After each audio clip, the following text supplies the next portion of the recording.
Hello everyone and welcome back to the Unexplained Diaries. Here on this channel I share real-life encounters with beings from beyond the skies to help you unwind and drift off to sleep. Before we dive in, I would love to hear from you. Leave a comment and let me know where you're tuning in from. Now, find a comfortable spot, relax, and let's begin. I had been setting up trail cameras in the woods around my family's old cabin for years, mostly just to keep tabs on deer and the occasional coyote. This forest, deep in northern Michigan near the Upper Peninsula, had a reputation among locals for strange sounds at night, but I never paid much attention to the stories. You hear weird noises in the woods all the time. Owls, wind, whatever. But last fall, something happened that I still can't explain. It started when I decided to set up a new system of trail cams farther in than I'd ever gone before. I wanted to cover a wider area, especially along some old logging roads I'd noticed while hiking. The spot's pretty remote, thick pines, rocky soil, and barely any trails other than those old dirt roads. The woods there are quiet except for the usual forest sounds, but at night it can get downright eerie. There's this low hum some people say they hear, like the trees themselves are vibrating. I never caught anything like that myself though.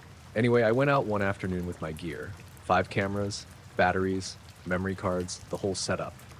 I spaced them out over a couple miles along the edges of a small clearing, near a stream, and on some trees where I thought the deer might pass. It took me most of the day to get everything secured and powered up. I used the usual brands, nothing fancy, just motion activated with infrared night vision. I had my old German Shepherd Scout with me. He's slow now but loyal and steady, and he kept close the whole time. The weather was cool, a bit damp from earlier rain, and the sky was mostly cloudy but nothing threatening.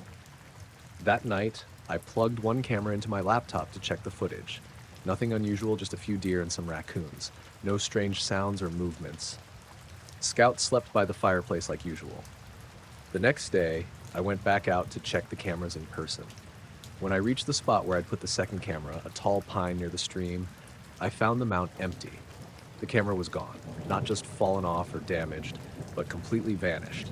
No wires hanging, no broken pieces, no footprints or drag marks in the soft earth. Nothing.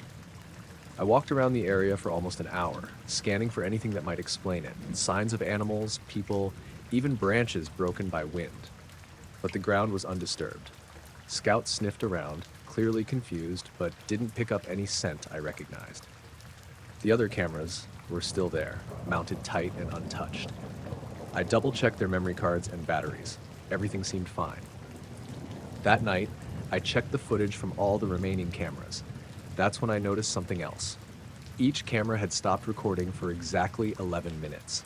Not just roughly, but the timestamps on the footage showed a clean gap, the same start and end times across all devices. 11 minutes, dead silence. No motion detected, no images, no sounds. The cameras picked back up like nothing happened. I rewound the clips before and after the blackout. Nothing showed up, no animals, no people, no flashes of light. The forest looked completely normal. I thought maybe it was a technical glitch, but these cameras were all different models from different batches installed on separate trees running on fresh batteries. What are the odds all of them would fail at the exact same time for the exact same duration? I tried resetting and reformatting the cards, but the same blackout happened again on the next night's footage. I started spending nights in the cabin, keeping my eyes peeled. Scout was restless, pacing near the windows and growling at shadows. The forest was quieter than usual, like it was waiting for something. On the third night, I heard it. A sound that wasn't an animal or the wind. It was a low, rhythmic tapping, coming from somewhere beyond the clearing, maybe 100 yards into the woods. I grabbed my flashlight and stepped outside, Scout right behind me. The tapping stopped the moment we got to the tree line. No rustling, no movement, just silence again. I stayed outside for nearly half an hour, shining the light into the darkness, but saw nothing. The next morning, I found something new at the edge of the clearing. A strange marking pressed into the dirt. It looked like a series of small, parallel grooves, maybe a foot long and perfectly straight. The dirt wasn't disturbed like with an animal trail or boot prints. It looked almost carved in, like something solid had been pressed there and then lifted away. Scout sniffed around it nervously, refusing to go near. I photographed the mark and studied it for a while, but couldn't think of any explanation. Over the following days, the pattern repeated. Cameras disappearing. Short, synchronized blackouts in the footage. Strange sounds at night that would start and stop when I tried to locate them. The markings in the dirt would show up in different places near the cameras.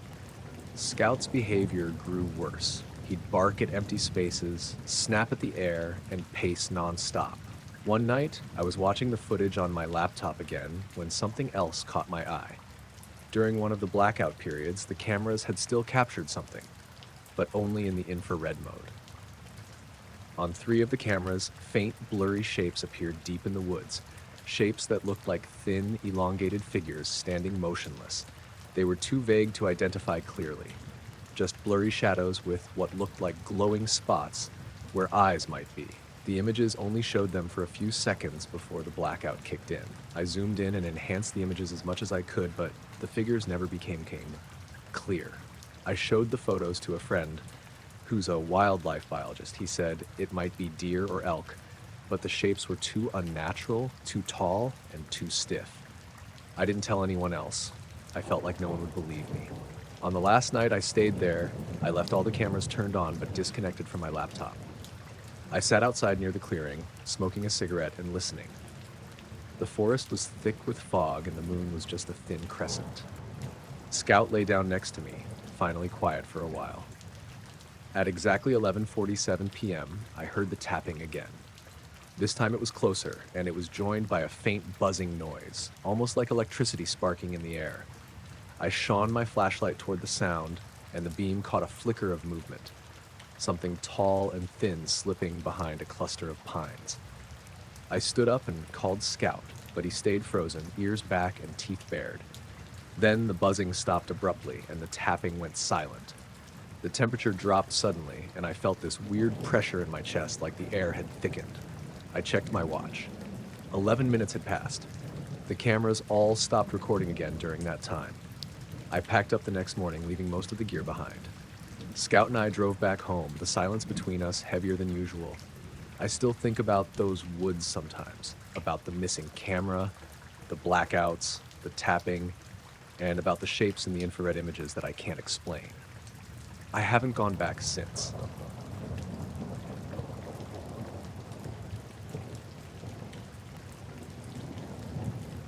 I live in a small town called Millerfield, not far from a pretty big military base.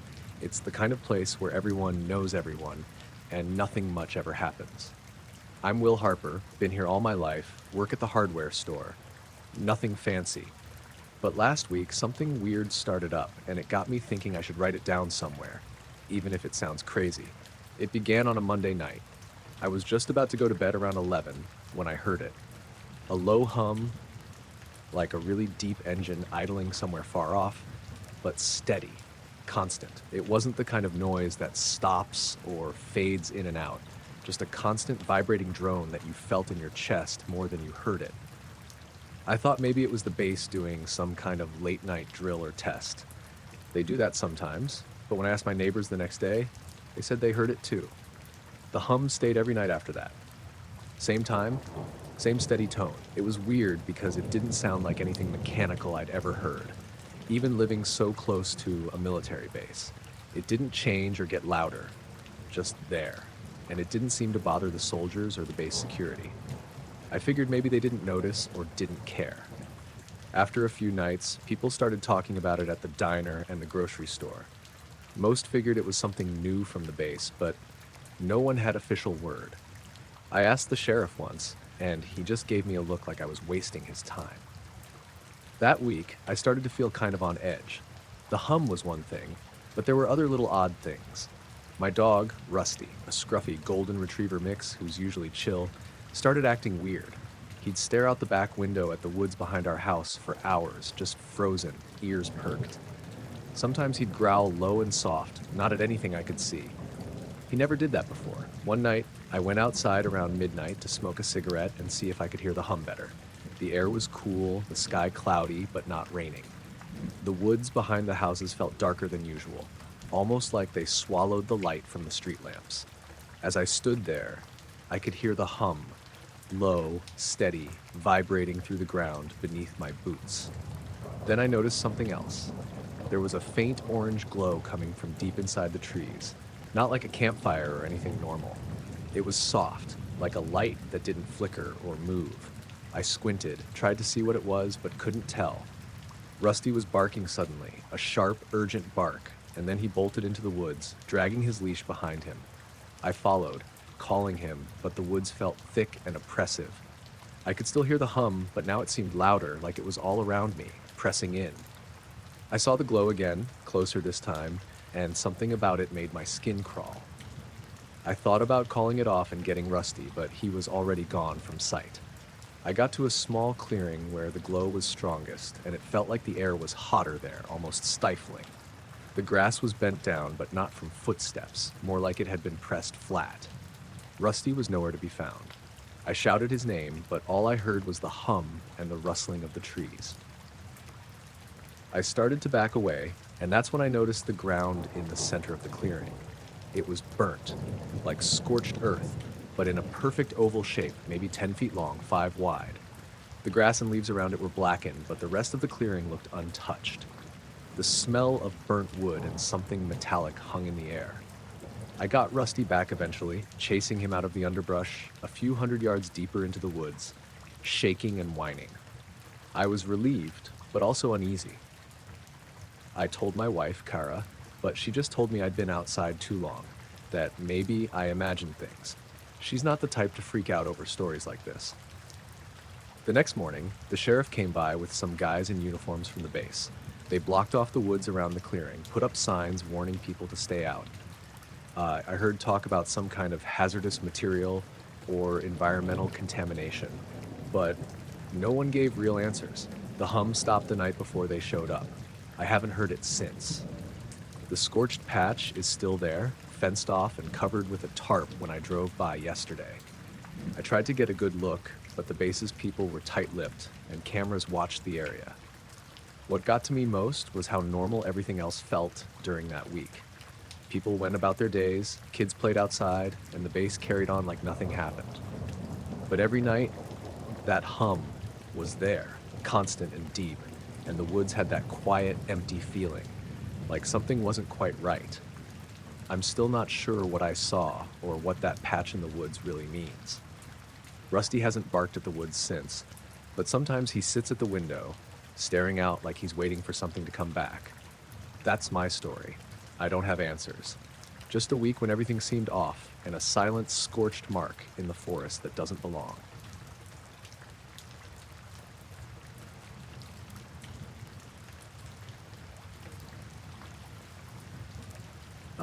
We were driving back from visiting my sister in the next town over. It was late, maybe just past 11 p.m., and the road was that old 2-lane stretch between patches of thick woods and open farmland, Route 97 out in rural Vermont. My girlfriend Jenna was half asleep in the passenger seat, and I was just trying to keep my eyes peeled on the dark road ahead. It was a cold, clear night, but the air was still damp from a rain shower earlier in the evening. About 10 miles from her place, just past the little general store that's always closed at this hour, I noticed something strange off to the right side of the road. At first, I thought maybe it was some headlights stuck in the woods or some stupid prank. People sometimes mess around out here. But the light was too steady, too clean.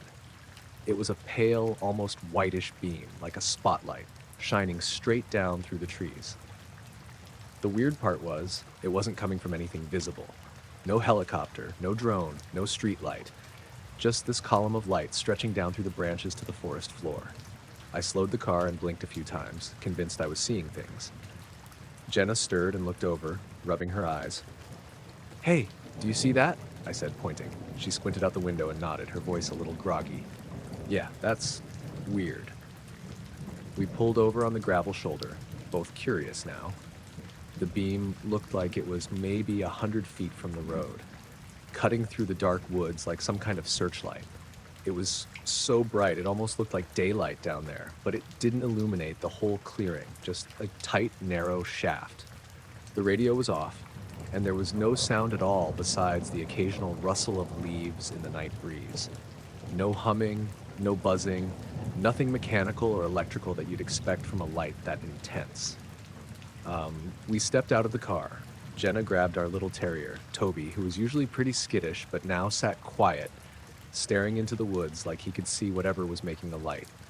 The air felt heavy, like the night was holding its breath. I tried to scan around with my flashlight, but the beam didn't flicker or move, just stayed steady, focused on a small patch of ground. I wanted to walk closer to see if there was some hidden construction or a weird camera or something, but the woods were thick with underbrush and old pines.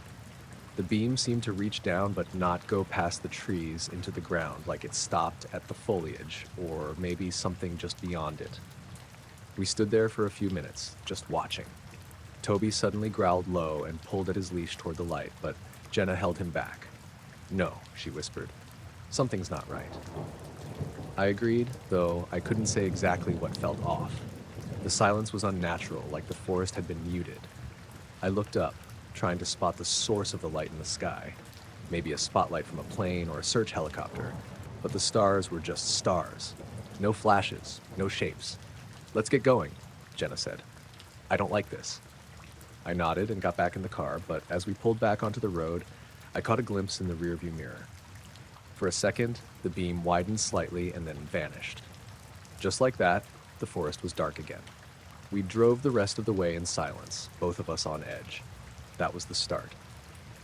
Over the next few nights, the same beam showed up again around the same time, always in roughly the same area of the woods off Route 97.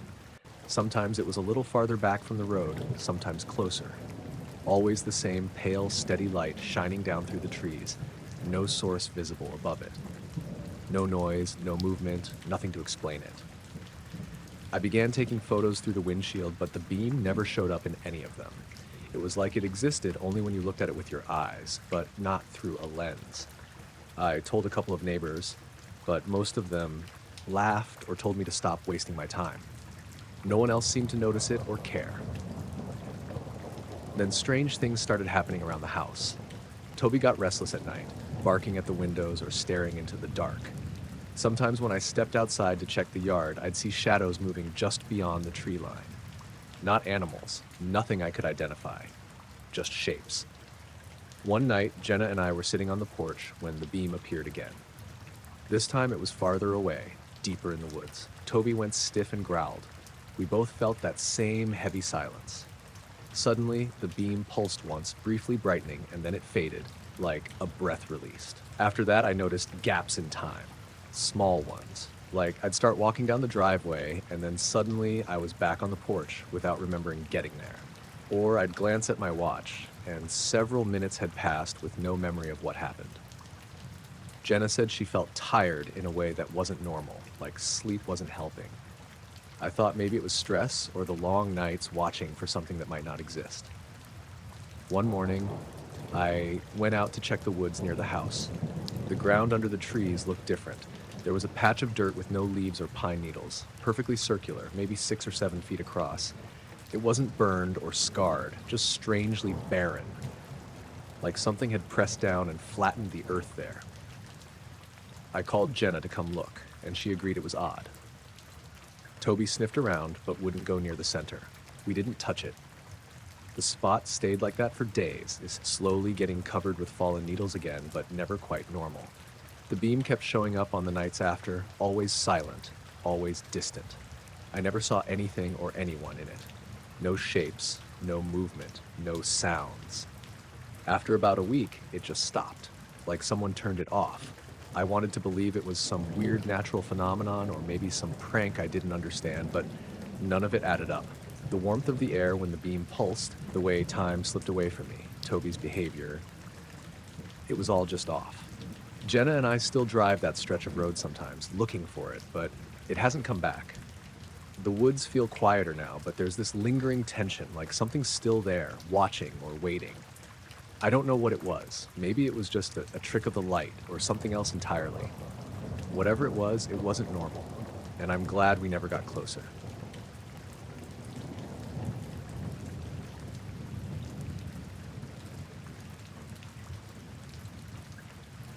I've been fishing the northern coast of Maine for almost 20 years.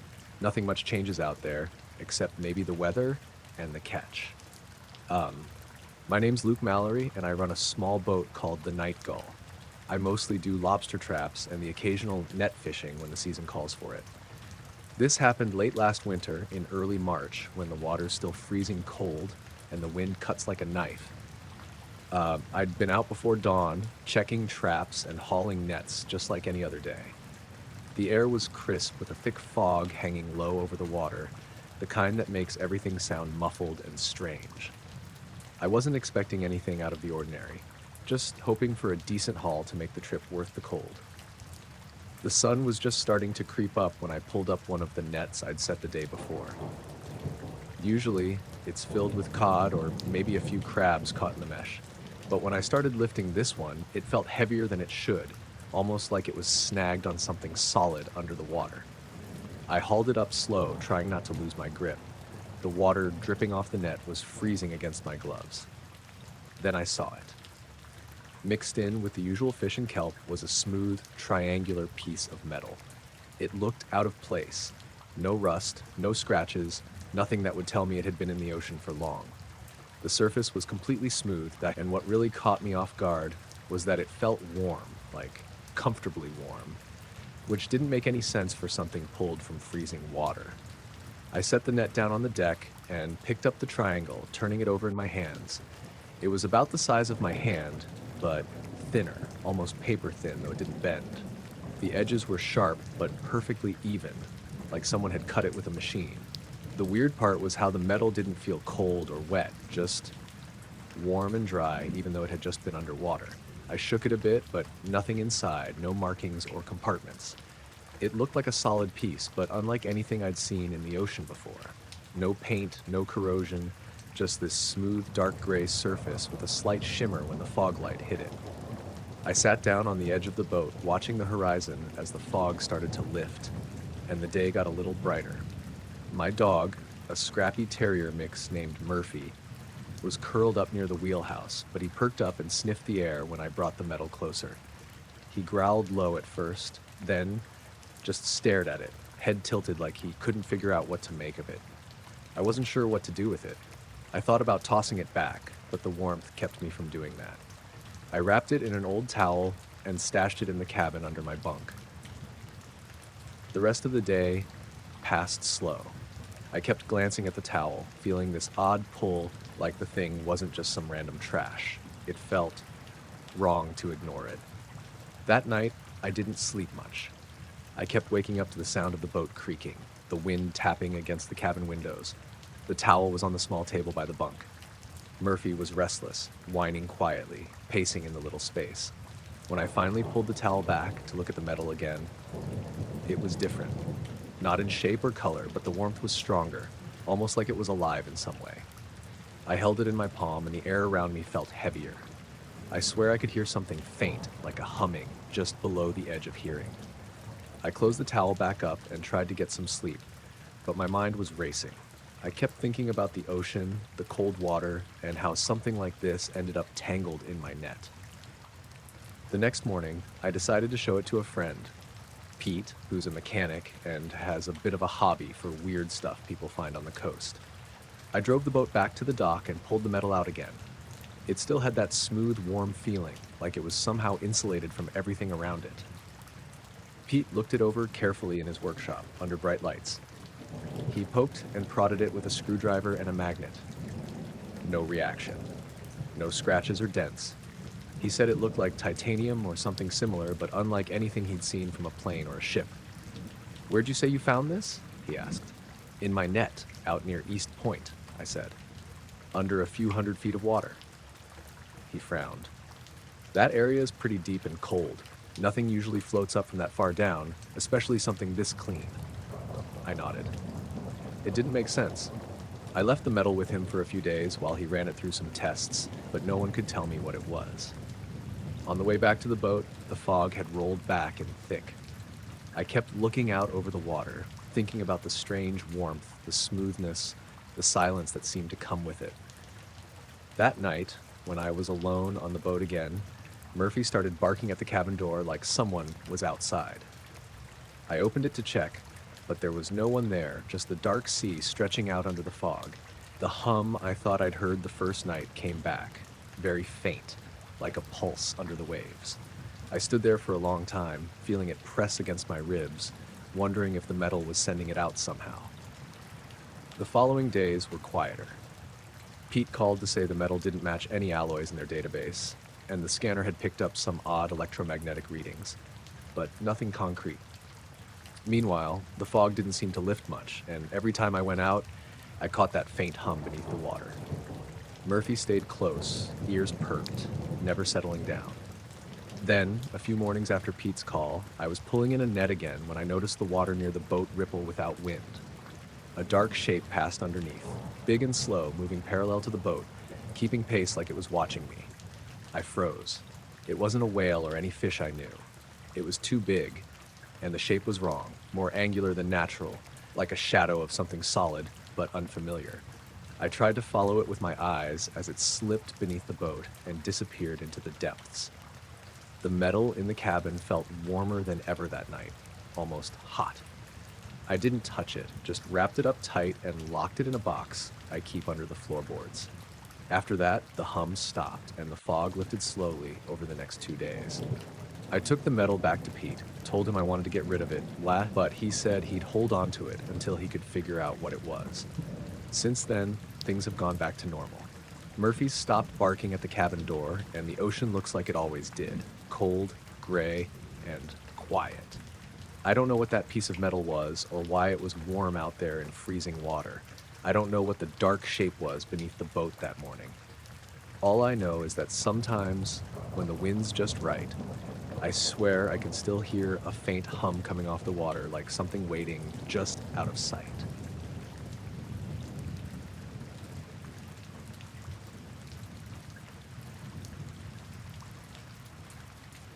I was flying a charter flight over the Pacific, somewhere between San Diego and Honolulu. My name's Elena, and I've been a commercial pilot for just over 6 years. Nothing about my job surprises me much anymore. But this was one of those flights that stayed with me because it didn't make sense. The day started normal enough, a clear sky, some thin clouds way off in the distance, and calm ocean below. The sun was beginning to drop, casting long shadows across the water, turning the surface into a patchwork of deep blue and glittering gold. I had the co-pilot's seat since I was flying a small private jet with 2 passengers on board. The kind of flight where you're basically babysitting the controls, but you still stay alert. About an hour out from Hawaii, I was leaning forward, looking out the window, when I noticed something unusual down below. At first, I thought it was a shadow from a cloud, but it moved in a way that didn't match. It was big, like way bigger than any whale or school of fish I'd ever seen. It looked like a dark shape just beneath the water's surface, moving steadily alongside us. I called it out to my co-pilot, Mark, who squinted out the window too. "You see that?" I said, pointing. He nodded. "That's not a boat, too big, and no wake." The object was roughly the same speed as the plane, which was cruising at about 400 miles per hour at 35,000 feet. That's what made it weird. Nothing that size should be able to keep up with us like that, especially underwater. And it wasn't just keeping pace. It was mirroring our path perfectly, staying just off to the starboard side. I estimated it stretched maybe 150 to 200 feet in length, but it was all just a shadow, no real shape or details. Just a dark, shifting silhouette moving beneath the waves. I told the passengers, a couple on vacation, to look out the window. They saw it too, but they were more fascinated than scared. I tried to keep my voice casual, but inside, my gut was twisting. This wasn't normal. For the next 15 minutes, the shadow stayed there, moving right alongside us. I tried to get a better look with binoculars, but the glare and the distance made it impossible to see anything clearly. I fiddled with the plane's radar and instruments, hoping to pick something up. Nothing. No blips, no readings. It felt like the ocean itself was holding a secret just beneath the surface. The sky started to darken more as the sun dipped lower and the passengers went back to their seats. Mark and I kept watching. Then, slowly, the shadow began to fade, sinking deeper until it disappeared beneath the darkening water. I don't know how to explain it. There was no noise, no waves, no disturbance on the surface. Just that perfect, silent shape tracking us like we were some kind of slow ship. Later, when we landed, I checked with the control tower if there were any reports of unusual activity or objects near our route. Nothing. No military exercises, no drone flights, no boats that big. The weirdest part came when I downloaded the cockpit video. The cameras capture everything outside, but when I played back the segment where the shadow was visible, the footage was glitchy. Parts were missing and the shadow itself didn't show clearly, almost like the camera refused to record it properly. I showed the footage to a few pilot friends, but they just shrugged, said maybe it was a trick of the light or a sensor malfunction. But I know what I saw. I don't talk about it much because people tend to expect stories with flashing lights or dramatic chases. This was different, quiet, slow, and just there. I still think about that dark shape pacing alongside us through miles of open ocean, like it was watching or maybe waiting. And I wonder what else is out there beneath the waves, just out of sight.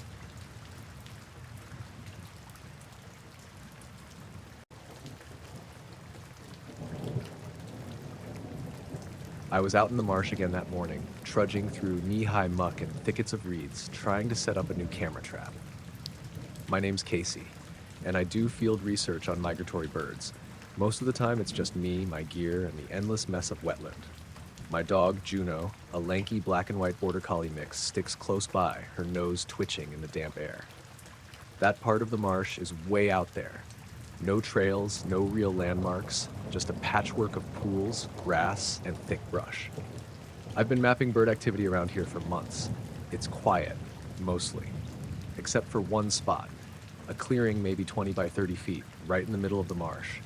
I first noticed it a few weeks back because every time I scanned the sky, that clearing stood out. No birds flew over it, no nests in the branches around it, no bird calls or chirping. Even the insects seemed quieter there, which I found weird but figured it was some natural quirk. Today, I decided to get a closer look. Juno was restless, she hates the muck, but she followed without complaint. The morning was cool and damp with thick fog sitting low over the marsh, muffling sound and giving everything a muted, gray look. The air smelled of wet earth and decaying plants, that familiar sour sweetness. I moved slow, trying not to spook anything. As I got near the clearing, I noticed something else. No footprints. Not just animal tracks, but no sign of anything having been there recently. The ground was soft mud, but perfectly smooth except for a few tiny indentations I couldn't place. Too round for bird tracks, too small for deer or raccoons. Juno stopped beside me and stared. She didn't bark or whine, but her hackles rose, and she refused to go any further. I knelt down and looked closer at the ground. The little marks looked like maybe half-dollar-sized depressions in the mud, shallow but sharply defined. They didn't form a trail or pattern, just scattered randomly. The silence hit me then, thick and strange. No distant croaks, no rustling reeds, no bird calls. The fog felt heavier inside that patch, like the air was holding its breath. I took a few photos and notes, trying to stay calm. I was halfway packing up when a faint humming started. At first, I thought it was my own headset or some bug caught in the gear, but it was steady and low coming from above the clearing. I looked up, nothing but the thick gray sky and dripping branches. The sound didn't shift or get louder, just hung there, impossible to locate.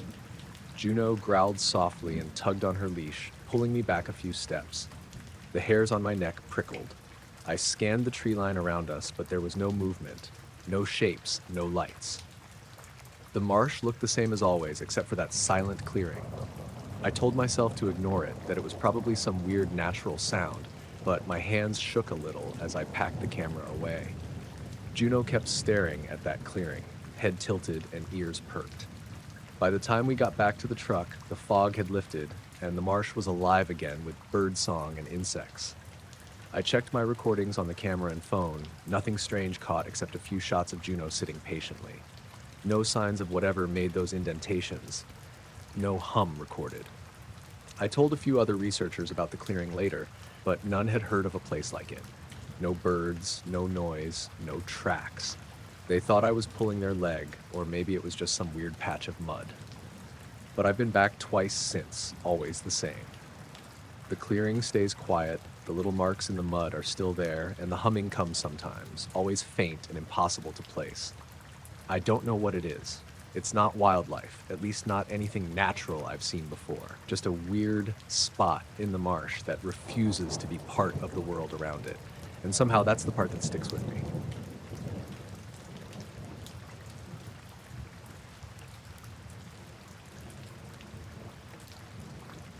The whole thing started out like just another late summer night, hanging out in my backyard, messing around with my phone. I'm Caleb, 17, and I live in this quiet suburb in Idaho. Nothing fancy, just regular streets and rows of houses with the occasional tree in the yard. I like filming little videos sometimes, mostly dumb stuff or clips of my dog Birch chasing squirrels. But that night it was way different. It was about 11:30 p.m. and I was sitting on the patio swing with Birch snoozing next to me. The sky was clear, and there wasn't much noise except for the crickets and the occasional car down the street. I was messing with the camera app on my phone, trying out slow motion and zoom, when I noticed this tiny blinking light high up in the sky. At first, I thought it was just a star or maybe a satellite, but then I saw something else. A jetliner heading east. Its taillights glowing red and white. Pretty normal for that time. But then, right next to the jetliner, I caught sight of 3 faint, dim lights moving in formation. They were smaller than the plane's lights, and didn't blink like normal aircraft navigation lights do. They just hovered there, steady and close to the jet, like they were shadowing it. I immediately grabbed my phone and started recording. I zoomed in as much as I could without losing clarity. The 3 lights stayed in a tight triangular shape, perfectly aligned with the jetliner. It was eerie how steady they moved, keeping pace with the plane even as it banked slightly and changed altitude. I kept filming for maybe a minute, watching the whole thing silently, feeling weird and kind of on edge. Birch woke up and looked up too. Ears perked. Then, suddenly, the lights blinked out, just vanished. The jetliner kept going, no change in its flight path, but the 3 lights disappeared, like they'd never been there. I stopped recording and played the video back right away. The footage was grainy, but clear enough to see the 3 lights trailing the plane. I even zoomed in more afterward, screenshotting frames just in case. I thought, okay, this is kind of wild. The next day, I tried to upload the video to my cloud storage to back it up and maybe share it with a couple friends who are into planes and astronomy, but when I went to the files on my phone, it was gone.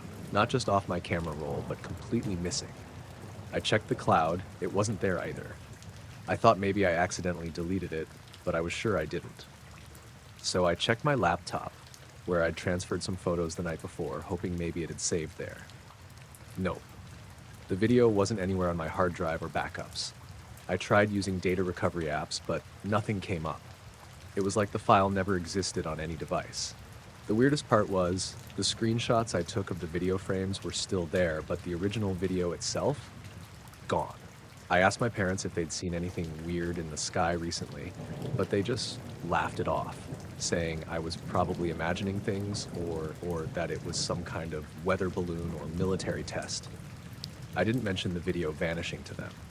Later that week, I borrowed my friend Jamie's phone and tried recording the same part of the night sky, hoping to catch something similar. Nothing, just normal stars and a few planes far away. A few nights after that, I was outside again with Birch, staring up at the sky. It was cloudy this time, so I couldn't see much. But around 11:30 p.m., I heard this faint, rhythmic tapping sound coming from the trees at the edge of the yard. Birch started growling low, his fur standing up. I shone the flashlight toward the sound but saw nothing, just shadows and leaves moving in the breeze. The tapping stopped abruptly. I didn't stay out much longer. After those nights, I started noticing odd stuff around the house too. My phone's battery would drain fast even when I wasn't using it much, and apps would crash randomly.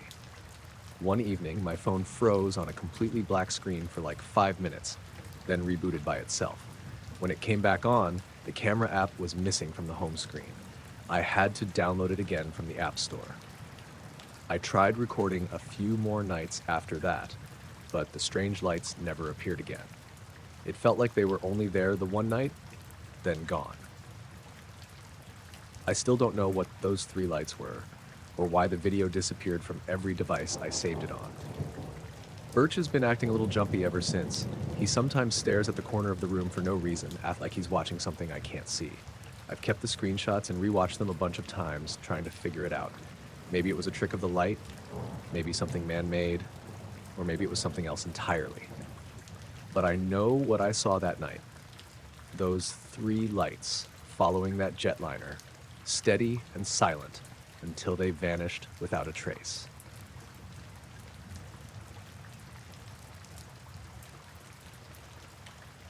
I was in my backyard just after 11 p.m., sitting in a folding chair with a thermos of chamomile tea.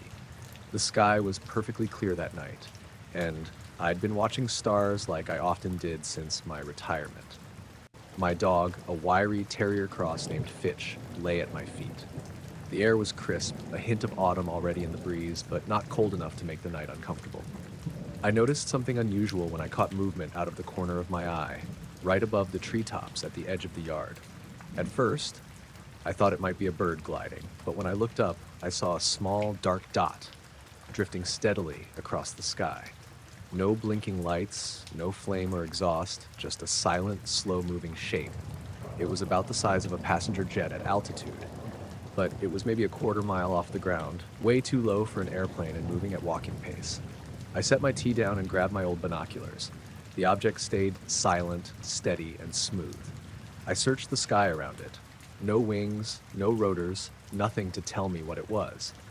It was like a dark blob floating in the night air, shaped almost like a flattened sphere, but that could have been distortion. I checked my phone. No flight tracking apps showed anything, and mobile radar isn't reliable out here anyway. I flicked the radio on the back porch, just static. Nothing. Fitch lifted her head and growled once, low in her throat.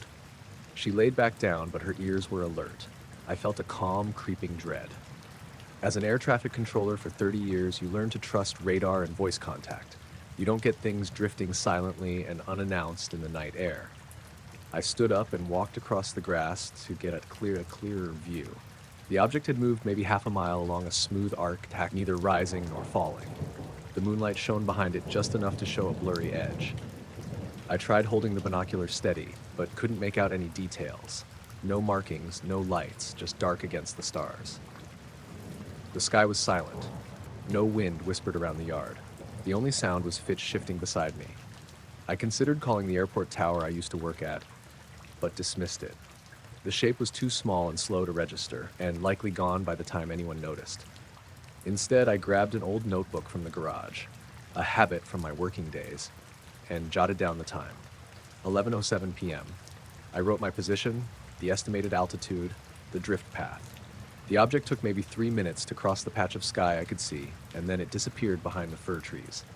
I waited for another clear view, but it never reappeared. Fitch wandered around, chasing shadows near the fence. I patted her head and told her it was okay, but I didn't feel okay. Back at the chair, I sat down and stared at where it had gone. My mind raced with possibilities. A drone? But drones usually make noise, and someone would need to be controlling a drone that big and dark at that height. A weather balloon? They drift faster and higher. A satellite? Satellites move much faster and are visible against the stars, not this slow. I took a sip of tea. The reverb of training kicked in. I forced myself calm, methodical. I picked up an old ham radio from the porch table and tuned through frequencies. I heard voices, local hams chatting about weather and traffic, nothing near my frequency. No chatter about unidentified objects. I went back inside to grab yesterday's newspaper to note tomorrow's date. Then I checked the local news. Nothing. No Skywatch alerts, no missing aircraft, no wildlife releases. I stepped out again, and the air was colder. I saw no movement, nothing left. Just the same patch of sky, empty now. Over the next hour, I stayed out there. Fitch lay in the grass, drifting in and out of sleep. I didn't say anything, feeling the silence. Eventually, the night's calm sank in again. I stood up and turned off the porch light. The yard went dark, and I realized how strong my desire was to see that shape again. But there was no urge, just confusion and a bit of fear. I went inside and locked the door behind me. Fitch followed, nosing at the floor like she wanted to rest near me. I made more tea and sat at the kitchen table, replaying the sighting in my mind. The next morning, I checked online flight trackers for the area. Nothing out of place. However, I did see an unrelated note on a local mountain climbing forum. Someone near Easton Ridge said they noticed a strange slow-moving dot in the sky around 11 p.m. That was it. No photos, no other descriptions, but the timing matched. Fitch seemed normal that day, hungry, playful, wagging her tail when I walked in the door. I tried to get distracted by yard work and errands, but I kept glancing at the sky. That afternoon, the TV weatherman mentioned no aircraft or balloon activity. He said visibility was excellent, calm winds. In other words, nothing unusual according to standard data. At dinner, I told my neighbor Jim, who'd been a private pilot for years. He nodded, took his time thinking, then said, "Sounds like some reflection or distant aircraft." But he admitted it wouldn't show up on radar. I told him about the notebook. He looked at the times and drawn path and said it didn't match anything he'd flown. His tone was polite but skeptical. That night, I didn't watch the sky. I didn't want to wait for something I couldn't explain. Fitch slept on her bed in the living room, head on her paws, eyes half-lidded. I offered her a scratch behind the ear. She didn't move much. I brushed my teeth and checked the window for movement. Nothing. No shape, no lights, no humming, just darkness beyond the glass. I went to bed. Tomorrow I'd go about my day, but I can't stop thinking of the shape, drifting low, silent, with no radar trace, like something moving in rules I don't know. And that thought is harder to set aside than any sleepless night. So that's it. The notebook's on the shelf. Fitch is asleep now, and out there, above the trees, the sky goes on, clear and quiet, no answers yet.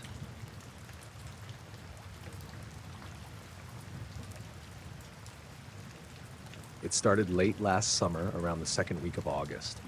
I remember because I was camping out on the deck every night with my telescope trying to catch the Perseid meteor shower. I live in a pretty quiet area, just a little ranch house tucked in the back hills outside of Asheville, North Carolina. Clear skies, minimal light pollution, perfect for stargazing.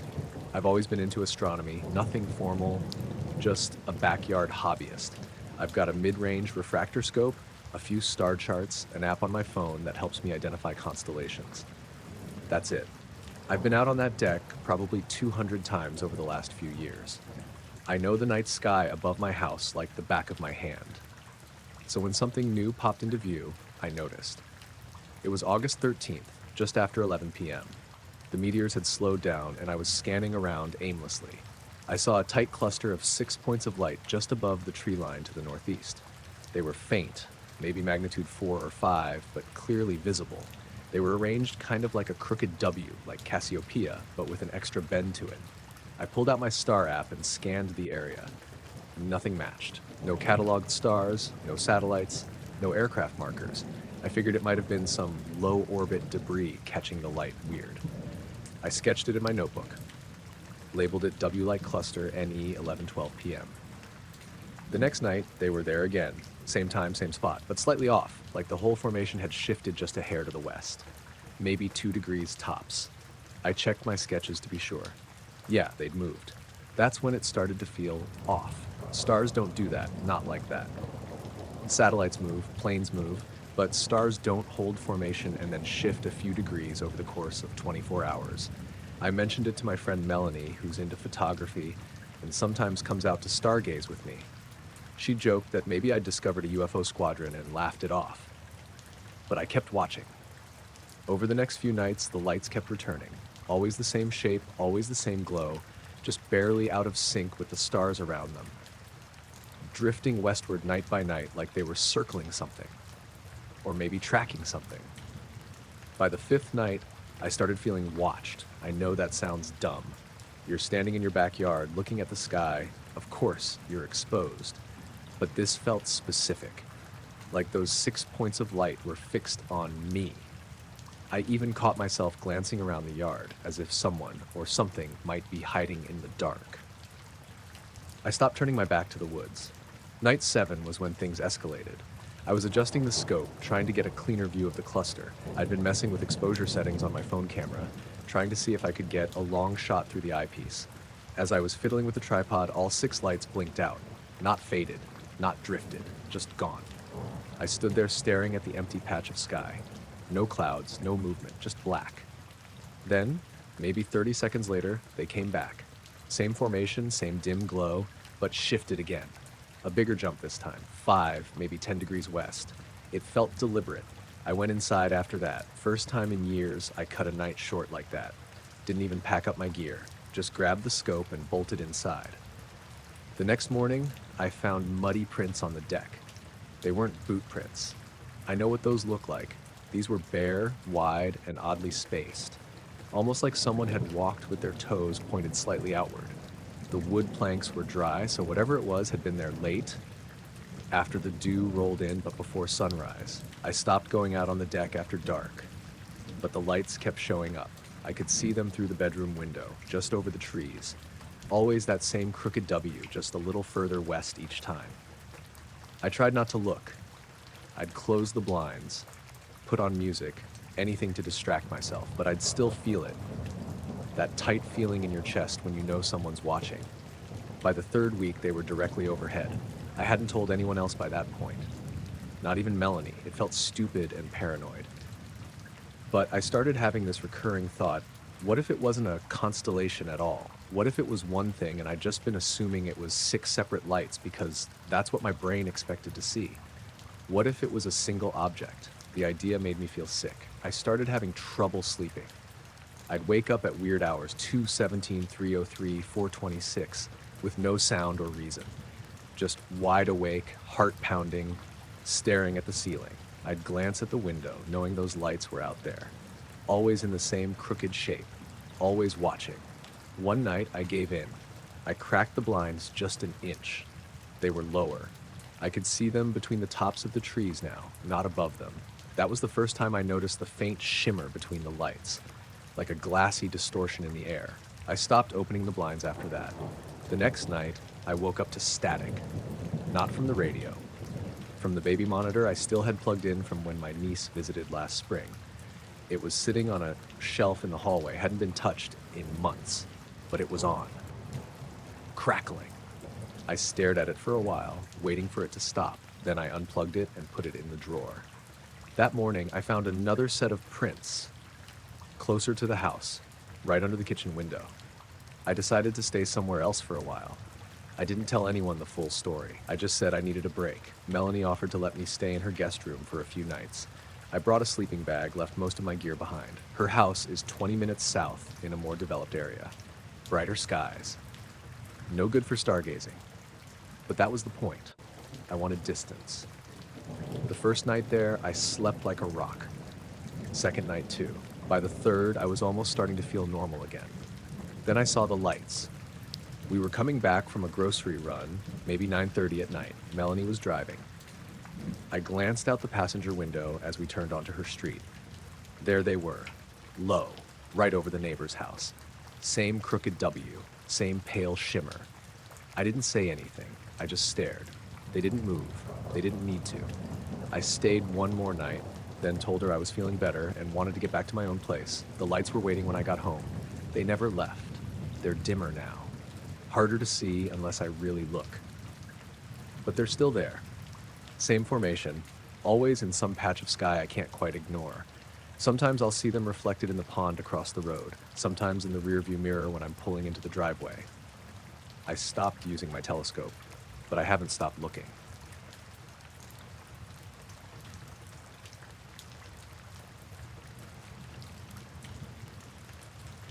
It started on a Wednesday evening about a month ago. I was doing my regular delivery route out past Larkspur, where the neighborhoods get patchy and it's mostly farmland and old trailer properties with long gravel driveways.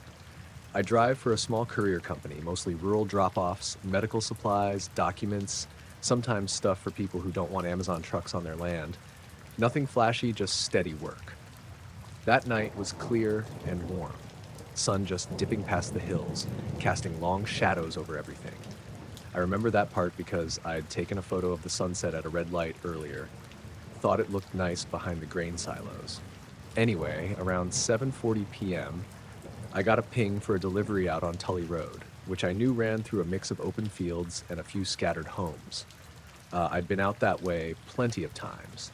The GPS showed a drop-off address I didn't recognize, but that's normal. We get new clients all the time. It just said, parcel delivery code 4187. and gave me coordinates about 5 miles past where the road usually ends. I thought maybe the map was outdated and someone had built a new house out there. Happens a lot. So I headed out, past the cattle guard at mile 12, and the road narrowed into one of those single-lane, barely maintained stretches. Still paved, but just barely. I remember turning the radio down when I hit the gravel shoulders, out of habit. That part of the valley gets real quiet after sunset. Then my GPS chirped, "In 500 feet, turn left." But there wasn't a left. No road, no gate, nothing. Just a wire fence and an empty field that looked like it hadn't been plowed in years. Kind of overgrown, full of tall weeds and scattered brush. I slowed down, thinking maybe I missed something, then the GPS said, "Rerouting." It sent me forward another half mile, then told me to make a U-turn and go back. I followed the loop twice, just to be sure. Both times, it brought me to that same stretch of road with the empty field on my left. Same voice prompt, same reroute. I looked at the time, 7:58 p.m., and figured maybe the pin was off by a few hundred feet. I pulled to the side, threw on my flashers, and got out to look around. The sun was almost gone now, just a red smear behind the hills. No houses in sight, no sounds except the insects starting up in the brush. I walked up to the fence line and looked across the field. That's when I noticed the air felt still, like really still. Not just no wind, but like the kind of quiet that feels thick. No rustling, no cars in the distance, no crickets. It was subtle, but enough to make me pause. I leaned on the fence and scanned the field. At first, I didn't see anything unusual, just uneven terrain and some old equipment half buried near the center. But then my eyes caught something maybe 30 feet off the ground near the far end of the property. It looked metallic, maybe the size of a van, perfectly motionless, no lights, no movement. Just there, hovering. At first, I thought it was a water tower or a drone or maybe one of those agriculture survey balloons, but it wasn't connected to anything, and it wasn't moving at all. Not even a sway or shift, just suspended, like someone had paused it mid-frame. I blinked a few times and stepped over the bottom wire of the fence. The grass was dry and brittle under my boots. As I walked, I kept checking the object, same position, silence. I walked maybe 20 yards in when I noticed something else. My phone buzzed in my pocket, hard enough to startle me.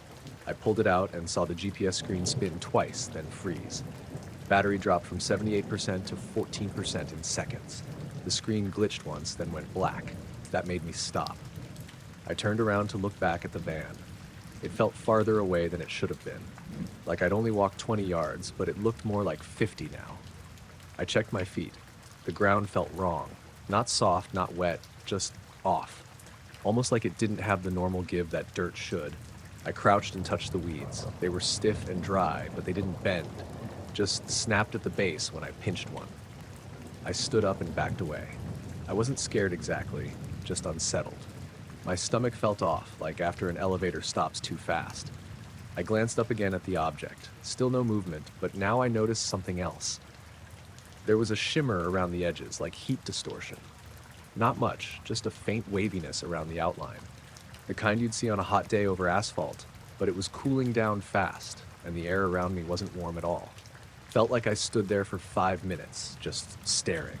The whole time I kept waiting for something to move. A noise, a gust of wind, anything, but nothing happened. Then, I heard Fitch bark. I'd brought him on my routes a couple times before, especially on evenings when it got dark early. He's a border collie mix, sharp as hell and usually calm. But when I turned around, he wasn't by the van. He was standing about halfway between me and the fence, ears pinned back, hackles up. He barked again, sharp and anxious, and started backing away, tail tucked. I took a few steps toward him and suddenly the air shifted. Not loud, just a low hum, like an idling engine 2 blocks away. Barely audible, but enough to vibrate in my chest. I looked back toward the object. Gone. Just gone. No noise, no trail, no motion blur. 1 second it was there, and the next it wasn't.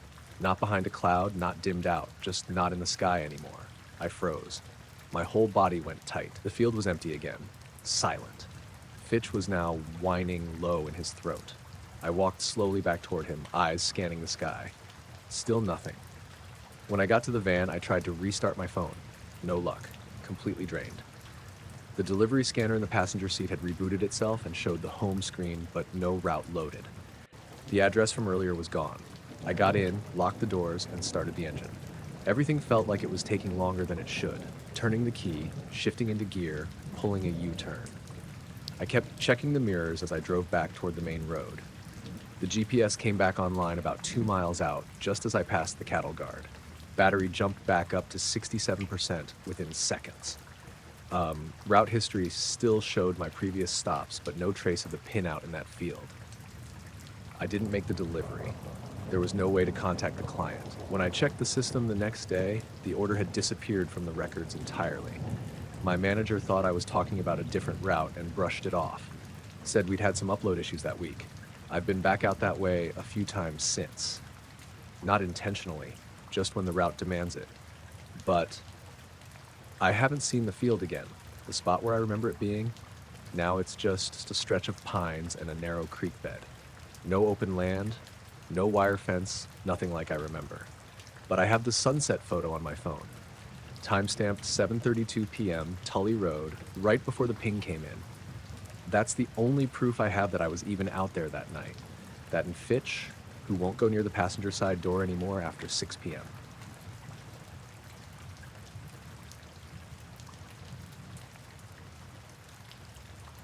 I woke up around 3:30 in the morning, not because of a sound, but because the bedroom was too bright.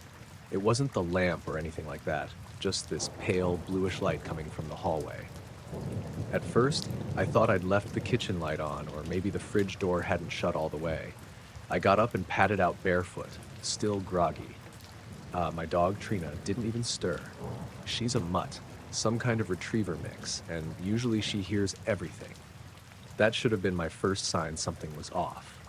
The light wasn't coming from the kitchen, it was coming from the living room, and it was flickering, like a screen. The TV was on. That was weird because I hadn't used it all day. I mostly work on my laptop in the evenings. I don't even keep the remote on the couch. I put it up on the mantle so Trina won't sit on it. I stepped into the living room and just stood there. The TV screen was filled with this silent video of the sky, cloudy, kind of pinkish blue like just before a storm. It was panning slowly like a drone shot and looping. Every 30 seconds or so, it jumped back to the same starting point. At first, I thought it was some kind of screensaver, but then I realized it was my backyard. It was shot from just above the trees at the edge of my property, moving slowly toward the house. I recognized the shed roof and the back fence, the maple tree that leans a little to the right. I just stared. The sound was off, no music or wind or anything, just this slow, steady pan across the sky and down toward the yard. Then back to the beginning. I picked up the remote and tried to turn it off. Nothing happened. I tried switching inputs, unplugging it, even held the power button on the side. Nothing worked. The video just kept looping. Then I heard a faint ding from the kitchen. I went in and saw my laptop was open. I never leave it open. The screen was on, same video, same loop. The tab was just titled Untitled. No URL, no browser open. Just the video, full screen. I shut the lid. A second later, it dinged again. I opened it, still playing. Then my phone buzzed on the counter. I picked it up. The lock screen showed the same video, playing in the background behind the time. I hadn't touched it, hadn't opened anything, hadn't set any wallpaper, or live photo. It wasn't a notification or a message. It was just there. Now I was starting to panic a little. I went back to the bedroom. Trina was still on her side, breathing slow. I said her name a couple times. She blinked but didn't get up. I knelt beside her and gave her a nudge. Nothing. She was warm, alive, just out of it, like she was under anesthesia or something. The light from the hallway was flickering now. I could see it bouncing off the walls. I went back out and all three screens, TV, laptop, phone, were perfectly synced. Same shot, same movement, same loop. And then it changed. It didn't go black or glitch. It just stopped looping and held on a frame. There was something in the sky. I don't know how to describe it exactly. It wasn't a shape so much as a dark spot. A patch of the sky that didn't move with the clouds, like a hole or a void. The rest of the shot stayed still, but the clouds kept drifting around this fixed black area near the center. I tried taking a picture with my phone. The camera wouldn't open. The buttons didn't respond at all. I opened the back door and stepped out onto the porch. It was dead quiet. No wind, no bugs, no night birds. Even the crickets had stopped. I looked up. The sky was cloudy, just like in the video. Pale and pinkish blue, like it had picked up city glow from miles away. I couldn't see the dark patch, not with my own eyes, but the air felt wrong, like the pressure had shifted. Like when a storm's about to roll in and the temperature drops, except it wasn't cold. I stayed out there for a few minutes. No movement, no sound. Then the porch light went out. That was enough. I went back inside and tried everything. Shut the power off at the breaker, unplugged the router, turned off my phone, battery out of the laptop. Nothing made a difference. The screens would go black for a second, then flick back on. Same video, same frozen shot of the backyard sky with that dark, unmoving spot. At some point, I tried recording it with my old DSLR. The camera powered on, but every photo I took came out completely black. I sat on the edge of the couch and just watched the TV for a while. I don't know how long, maybe an hour, maybe more. At 5:12 a.m., all the screens went dark at once. No shut-off animation, no sound, just black. The kitchen lights came back on, the heater kicked in. Trina walked into the hallway like nothing had happened. She stretched, yawned, and wagged her tail. I picked up my phone. It was back to normal. No video, no wallpaper change, no sign anything had ever happened. The battery was still full. Same with the laptop. Chrome history was empty. No tabs open. The TV was off. When I turned it on again, it just showed the home screen like usual. No input. I checked the backyard before sunrise. Nothing out of place. No prints, no broken branches, no scorch marks or flattened grass. Everything looked completely normal, except one thing. The door to the shed was wide open. I hadn't touched it in weeks.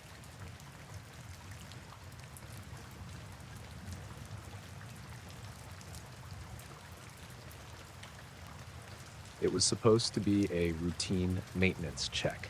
I'd done this stretch of towers before, 20 miles of line through eastern Washington, mostly dry hills and scrub brush with some rocky ravines here and there. That day was clear and hot, mid-July, not a cloud in the sky.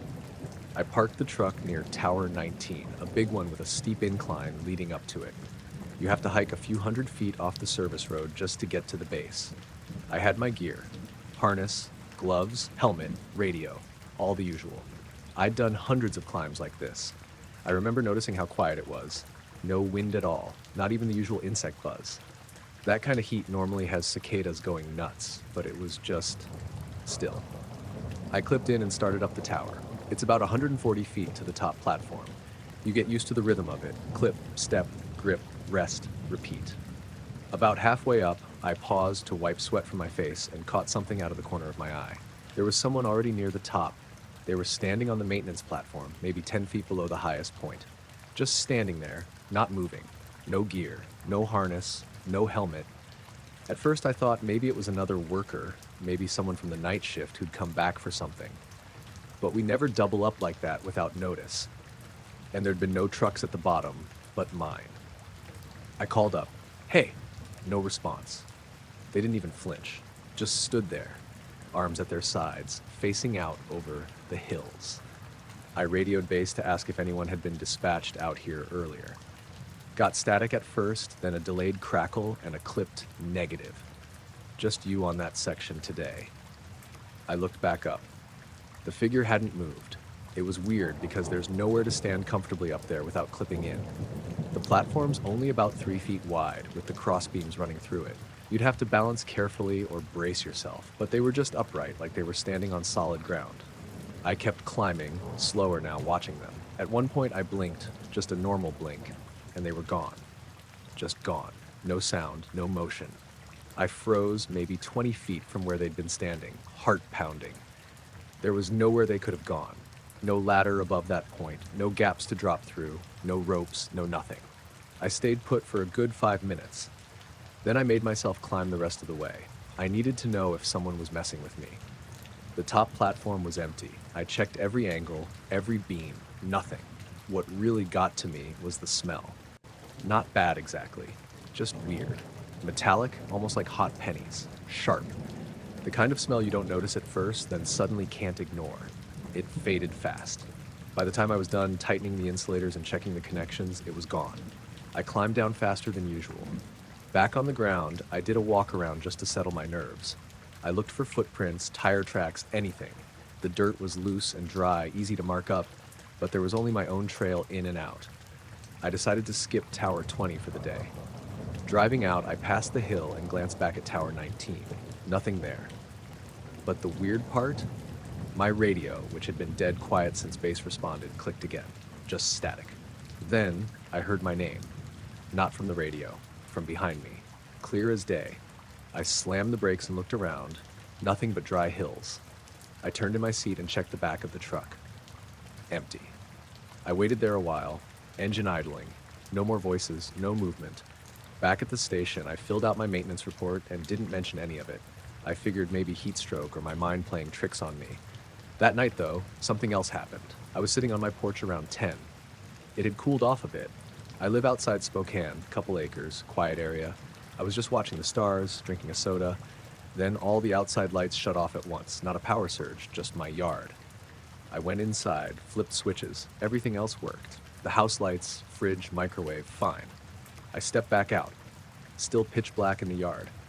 Then I noticed this faint orange glow out near the tree line. Not fire, more like a dull, shifting light, like it was moving behind the trees. I stood there for maybe 30 seconds, just watching. Then it faded, slow and smooth, like it sank into the ground. Next morning, all the motion sensor lights were back to normal. I went out to check the area where I'd seen the glow. Nothing unusual, except for one thing. A strip of grass, maybe 6 feet long, was completely flattened, not burned, not torn up, just pressed flat like something heavy had rested there. No tire marks, like no footprints. My neighbor Alma came by that afternoon. She asked if I'd been outside late. I said, yeah, why? She said her dog Henry had started barking around 10, staring out toward my place. Wouldn't stop for over an hour. I didn't tell her anything, just said maybe it was a coyote. I've been back to Tower 19 since, dozens of times. Never saw that figure again, but sometimes when I'm halfway up, I get that smell again. Hot metal, just for a second.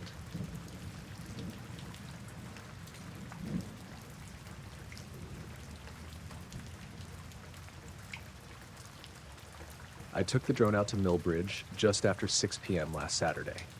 Weather was good, clear skies, light wind, that kind of late spring warmth where the bugs aren't awful yet. I hadn't flown since fall, and the fields around Millbridge Creek are open enough that I don't have to worry about trees or houses. Just grass, old fences, a couple sheds that look like they're one gust away from collapsing. I parked by the gravel pull-off near the cattle gate and got set up next to the hood of my car. The sun was low but still bright. You could hear the creek faintly in the distance and the occasional hum of a truck on the other side of the ridge. Quiet enough I could actually focus. The drone was a DJI Mini 3 Pro. Nothing fancy, but decent range and video.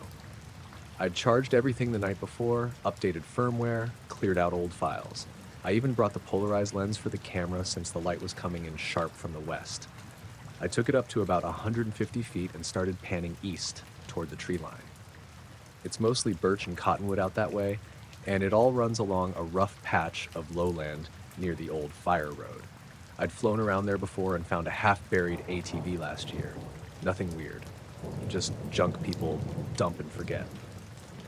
Anyway, about 15 minutes in, I noticed the video feed stuttered a little. Not dropped, just stuttered, like a hiccup. The image froze for maybe half a second, then resumed. It wasn't range. I was maybe 800 feet out and line of sight was clear. I figured it was just interference or the controller being touchy. I started to bring it back. As I was rotating the drone around to face me again, the gimbal jerked hard left. I hadn't touched the stick. It was like someone just slapped the side of it mid-flight. It recovered quickly, but then the altitude started dropping, slow at first, then faster. I fought it, pushed the stick up, hit the return to home button, but nothing changed. The signal was still green, battery above 60%, and no obstacle warnings, but it kept drifting down toward the tree line. Then it stopped. Mid-air, maybe 20 feet off the ground, hovering completely still between two cottonwoods. The feed was still coming through. I saw the trees clearly, swaying just slightly, but the drone itself wasn't moving. No input worked. Yaw, pitch, throttle, nothing responded. Then it started going down again, slowly, like really slowly, like it was being lowered by an invisible crane. No sudden drops, no tilting, just a perfect vertical descent into the brush below. Then, black. Not static or loss of signal, just a clean cut to black, like the lens cap had been put on. I stood there for a second with the controller in my hands, thinking maybe it had landed or crashed and the feed died on impact. I walked out into the field and made my way toward where I thought it had gone down. I had the GPS coordinates from the last signal, but those are only so accurate when you're talking about brush and shadow. It took me nearly 40 minutes to find it. It was sitting upright in a patch of flattened weeds under the trees. No visible damage. Props were intact. Legs weren't bent. The camera lens didn't have a scratch. When I picked it up, the body was warm, warmer than it should have been after sitting there powered off for that long. Not hot, just warm. I powered it back on. It booted fine. Lights flashed like normal. I flew it up manually just a few feet to test stability. It hovered solid. Everything looked good, so I walked it back out to the car and packed up. At home later, I plugged it into my laptop and pulled the footage. Everything was normal up to that stutter. The camera jolted left just like I remembered. Then the slow descent. You can clearly see it hovering midair, perfectly stable, between the trees. Then the really weird part. At about 19 seconds before the video cuts out, the drone begins to lower, but the gimbal tilts down slightly, more than it should have on its own. I didn't touch anything. The camera angle dips down just enough to catch a glimpse of the undercarriage. You can see the landing gear and the legs, and for a few frames, the tips of the grass below start to bend. Not all of them. Just a circular patch, maybe 2 feet wide, flattening outwards as if something is pressing into them. But there's nothing there, no hands, no branches, no animals. Just the plants bending like something heavy but invisible is coming down with the drone. Then the descent slows even more. The motion is perfectly even, not like a drone crash, more like a stage platform being lowered on cables. And as it touches down, there's no bounce, no twitch, just a full stop, perfectly still. Then the lens darkens. Not abruptly like a hard cut, but like a shadow moves across it, a soft fade to black left to right, but nothing crosses in front. No shapes, no fingers, just the image dimming out like someone closed a curtain in front of it. The file ends there. Total runtime was 3 minutes, 41 seconds. I pulled the telemetry data next. GPS shows the drone moving slowly from 150 feet to ground level in just under 40 seconds. Descent rate was steady, no abrupt changes. Battery voltage never dropped. But here's the thing, it shows zero input from the controller for that entire duration. None. No sticks, no buttons, like it was in free fall or completely overridden. I checked the logs on the controller too. Same thing. No input recorded for that window. Nothing sent. But the connection stayed active. I showed the video to my friend Kate the next day. She flies drones for real estate shoots, and she kept asking what line I used to lower it. I told her there was no line. She thought I was messing with her. I even flipped the drone over for her. No hooks, no attachments, no damage. She ran a firmware diagnostic herself. Everything came back clean. I haven't flown it since. It's sitting in my office right now, still packed in the case with the same SD card. I've rewatched that footage maybe 10 times. There's nothing clearly wrong with it. It's not fake looking. No glitches, no pixelation. Just a drone slowly being lowered to the ground by something that wasn't visible and didn't make a sound.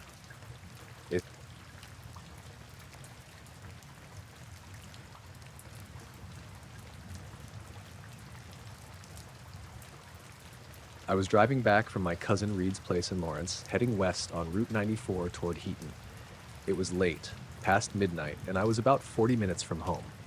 That stretch between Clay Hill and the old grain elevators is nothing but flat fields, some irrigation rigs, maybe a barn every couple miles.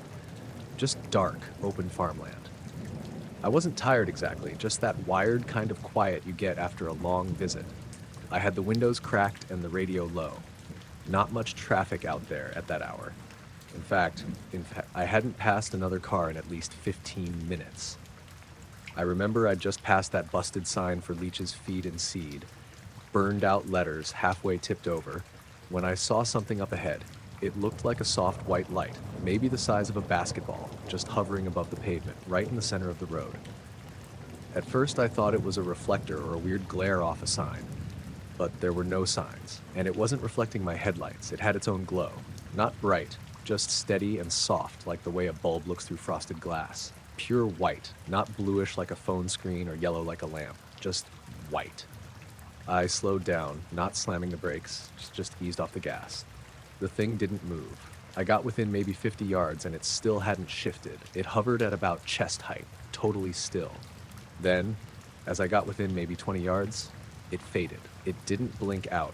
It faded like mist dispersing in sunlight, like it wasn't leaving, just ceasing to be visible. By the time I reached the spot, it was gone. I stopped the car, just idled in the middle of the road with my hazards on. I opened the door and stepped out. No sound. Not even crickets. The kind of quiet that makes your ears ring a little. I looked around with the flashlight app on my phone, scanned the ditches, checked overhead. Nothing. Just the smell of alfalfa and road dust. I got back in and drove another few miles. I told myself maybe it was swamp gas or headlights from a distant combine, though there wasn't a single vehicle or house light anywhere around. I even tried turning off my headlights briefly, just to see if anything changed. That part I regret. The moment I killed the lights, it felt like the whole world disappeared. Just the faint glow of the dash and pitch black outside. I clicked them back on immediately. A couple miles down, I passed a little turnoff road, Jacoby Lane, and something about it struck me as odd. I've passed that road before plenty of times, but I don't remember there being a stop sign there. Now there was one, perfectly clean and new, lit by my beams. I slowed, rolled past it, then stopped again and reversed. I got out and looked at it up close. Brand new pole. New bolts, fresh gravel around the base like it had just been tamped down. No rust. The reflective coating on the sign was spotless. I looked down Jacoby Lane. No lights, no fences, no driveways. Just dark field. There was no reason for a stop sign there. No cross traffic. That road ends in about half a mile. I took a picture of it with my phone. The flash reflected off the sign and threw the fields around me into shadow for a second. I thought I saw movement in the ditch, a shape shifting slightly, like someone ducking down. But the light was gone too fast, and I couldn't find anything when I shined my phone around. I got back in the car, left the sign behind. 5 minutes later, I realized something else. My music had stopped. I glanced at the dash, Bluetooth still connected, time still moving forward, but nothing was playing. I tapped the screen to resume, but it wouldn't respond. Then the screen froze entirely. No buttons worked. A couple seconds later, it blinked off and rebooted. No sound, no chime. Just a silent restart like it'd been unplugged. I kept driving. Only about 15 minutes left until I hit the edge of Heaton, and I wasn't going to stop again. That's when I noticed the GPS map had frozen too. It still showed the road, still had my little blue arrow. But the arrow wasn't moving. No distance countdown, no turns, just frozen in place. I pulled over again right past a drainage culvert, left the engine running, checked my phone, it had full bars, but when I opened the Maps app, it wouldn't load. It spun for a few seconds, then dumped me into a white screen with no data across the top. I checked my clock, it read 12:47 a.m. I waited there on the shoulder, nothing passed, not even a semi in the distance. Just dark rows of corn and soybeans and that strange sense of being completely alone in every direction. Then, without warning, a bright white glow came over the field to my left. Not a spotlight, more like ambient light, soft and pale, rising slowly like a dimmer switch being turned up. No noise. I ducked instinctively, heart hammering, and shut off the headlights. The light didn't come from above. It came from behind a ridge in the field, like something just beyond view was shining toward the crops. I turned the key and killed the engine. Dead silence again, not even wind. I sat like that for maybe a full minute.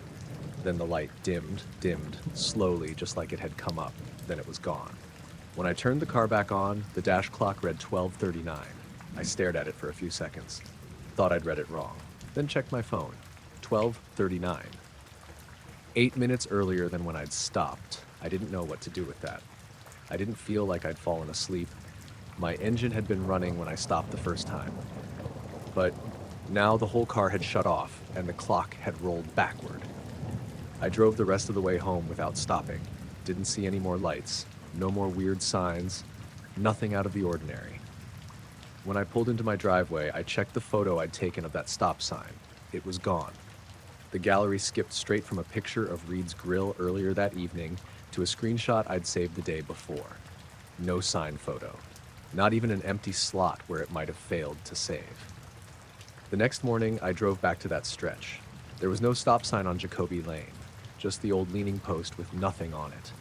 And right where I'd first seen that hovering light, dead center in the road, there was a faint circular smudge on the asphalt, about the size of a basketball, pale gray. Not oil, not rubber, almost like the pavement had been bleached.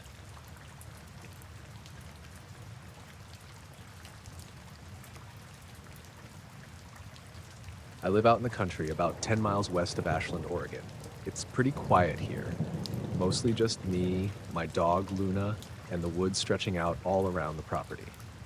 I moved here a couple years ago to get away from the city noise, and I like the peace. The house is small, older, with a big porch that faces west into a line of fir trees and a little clearing where Luna likes to run. The first night I noticed the humming was maybe 3 months after I'd moved in. I'd been up late watching some old movies, and when I finally went to bed, Luna was already curled up at the foot of the bed. Around 2:13 a.m., I woke up suddenly because of this deep, low humming noise. It wasn't like a fan or anything mechanical that I was used to. It was more like a continuous vibrating drone that felt like it was right outside, but when I looked out the window, there was nothing. I got up, grabbed my coat and flashlight, and stepped onto the porch. The air was cool and still, and the stars were out in full force. No planes or helicopters flying over, no flashing lights anywhere. I shined the flashlight over the clearing, the trees, the driveway. Nothing but the usual shadows and the blackness of the forest. The humming stopped exactly at 2:17 a.m., and when it did, the night was silent again. I figured maybe it was some kind of distant generator or something from a neighbor's property, but I didn't have any neighbors close enough for that. The closest house was about half a mile away through the trees, and none of the other places I knew had anything that made a noise like that. The next night, the same thing happened. 2:13 a.m. on the dot, that low, pulsing hum started. I heard it from inside the house first, the windows rattling a tiny bit. I went outside, but again, nothing visible. It wasn't like a spotlight or anything. Just that vibration in the air. I walked the perimeter of the property with the flashlight, even checked the barn and the sheds, but there was no source. Over the next couple weeks, the humming kept happening every night, same time, same pattern, starting quiet, building up to a steady drone, then fading away 4 minutes later. Luna never barked or seemed spooked, which made me think it wasn't some wild animal or something. One night, after about a week of this, I decided to record the sound with my phone. The audio was strange, almost like the hum had a rhythm to it, pulsing in waves. I played it back the next day, but honestly, it just sounded like a weird, mechanical drone. I sent it to a couple friends who live in town, but no one had heard anything similar. I started noticing other small, odd things too.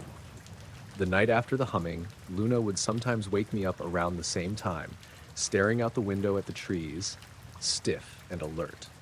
Once or twice, I thought I caught faint flashes of light through the pines, like quick glimmers, though it was probably just a trick of the shadows or distant cars. Still, it made me uneasy. A couple mornings, I found little patches of crushed grass in the clearing, almost like something had landed or pressed down there overnight. No tire marks, no footprints, just these flattened circles. They weren't big, maybe 2 or 3 feet across, and didn't have any other signs around them. I thought maybe a bird or deer had done it, but it looked too precise for that. One night I stayed outside longer, sitting on the porch with Luna. At exactly 2:13, the humming started again, low and deep. I stared out into the clearing and trees, watching for anything unusual. The night felt thicker somehow, like the air was heavier. Then I noticed the wind had stopped completely, which was weird because it had been a little breeze all evening. I kept looking, and about halfway through the hum, I thought I saw a faint glow flicker behind the tallest fir tree at the edge of the clearing. It wasn't a flashlight or any kind of normal light. It was more like a soft bluish shimmer that moved a little, almost like it was floating. It lasted maybe 5 seconds before disappearing. I blinked, and it was gone. After the hum ended, I called it a night and went inside. Luna was tense for a while, but eventually settled down. The next day, I went out to the spot where I saw the light and looked closely. The ground was just normal dirt and needles. No footprints or marks, just the crushed grass from before. I found a few tiny, almost imperceptible indentations in the soil, smaller than a fingernail and arranged in a weird pattern. They didn't look natural at all. I showed the spots to a neighbor who's been around for decades, but he shrugged it off as nothing, said the forest makes strange shapes sometimes. Still, it didn't feel right to me. The humming kept happening nightly for weeks. Sometimes it felt closer, like the sound was right over the house. Other times, it seemed to drift away toward the woods. I'd try going out and walking around to find the source, but it was always silent by the time I got there. One night, Luna started growling quietly at something behind the house. I went to check but found nothing, just dark trees and thick brush. The air was cold, colder than usual for late September, but there was no wind or movement. I began to notice something else, a feeling that I was being watched. Not just Luna, me. While sitting on the porch or inside near the windows, I'd get this prickling sensation like eyes were on me, even though there was no one around. The last night it happened, I decided to stay awake past the humming, just to see if anything else would show up. I kept the porch light on low and sat with Luna, watching the clearing and the edge of the woods. At 2:13, the humming began, soft at first. I could feel it in my chest, like a low vibration. Then the porch light flickered once, briefly, and the wind died completely. Then I saw it, a shape moving just at the edge of the trees. It was dark, almost blending in, but not quite. It didn't look like an animal I knew. It was too tall, and the way it moved was slow and deliberate, like it was watching me as much as I was watching it. I tried to focus, but after a few seconds, it just slipped behind the tree line and disappeared. The humming stopped, and the normal night noises slowly came back. I didn't sleep the rest of the night. The next morning, I checked the clearing. The grass was flattened again, and those tiny indentations were back in the dirt. I packed up a few days later and stayed with a friend in town for a while. Luna was quieter during those nights, less tense. I never heard the humming again, but sometimes when I close my eyes, I still hear that low drone in the background, like it's waiting.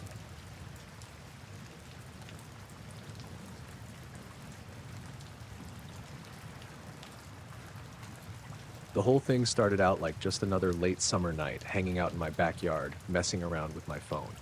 I'm Caleb, 17, and I live in this quiet suburb in Idaho. Nothing fancy, just regular streets and rows of houses with the occasional tree in the yard. I like filming little videos sometimes, mostly dumb stuff or clips of my dog Birch chasing squirrels. But that night it was way different. It was about 11:30 p.m. and I was sitting on the patio swing with Birch snoozing next to me. The sky was clear, and there wasn't much noise except for the crickets and the occasional car down the street. I was messing with the camera app on my phone, trying out slow motion and zoom, when I noticed this tiny blinking light high up in the sky. At first, I thought it was just a star or maybe a satellite, but then I saw something else. A jetliner heading east. Its taillights glowing red and white. Pretty normal for that time. But then, right next to the jetliner, I caught sight of 3 faint, dim lights moving in formation. They were smaller than the plane's lights, and didn't blink like normal aircraft navigation lights do. They just hovered there, steady and close to the jet, like they were shadowing it. I immediately grabbed my phone and started recording. I zoomed in as much as I could without losing clarity. The 3 lights stayed in a tight triangular shape, perfectly aligned with the jetliner. It was eerie how steady they moved, keeping pace with the plane even as it banked slightly and changed altitude.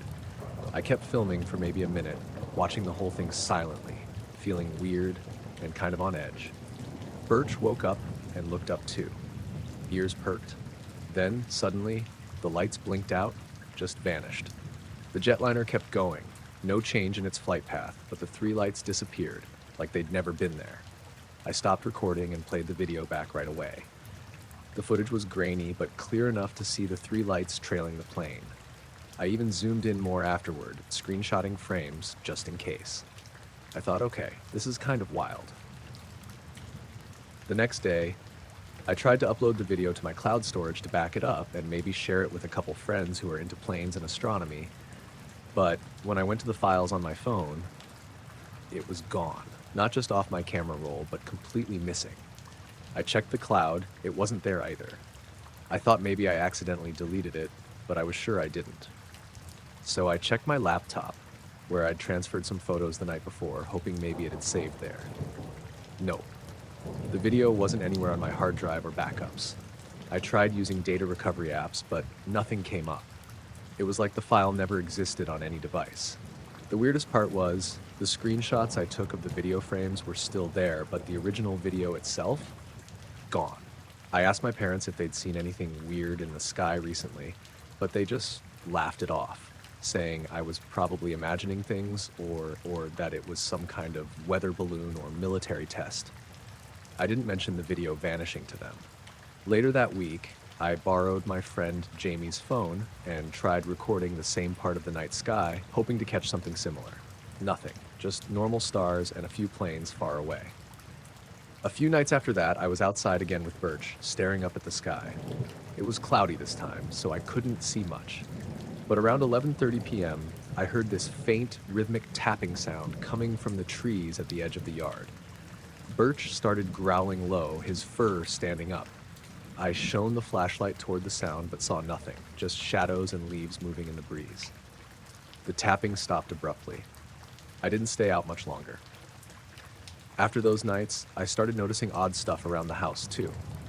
My phone's battery would drain fast even when I wasn't using it much, and apps would crash randomly.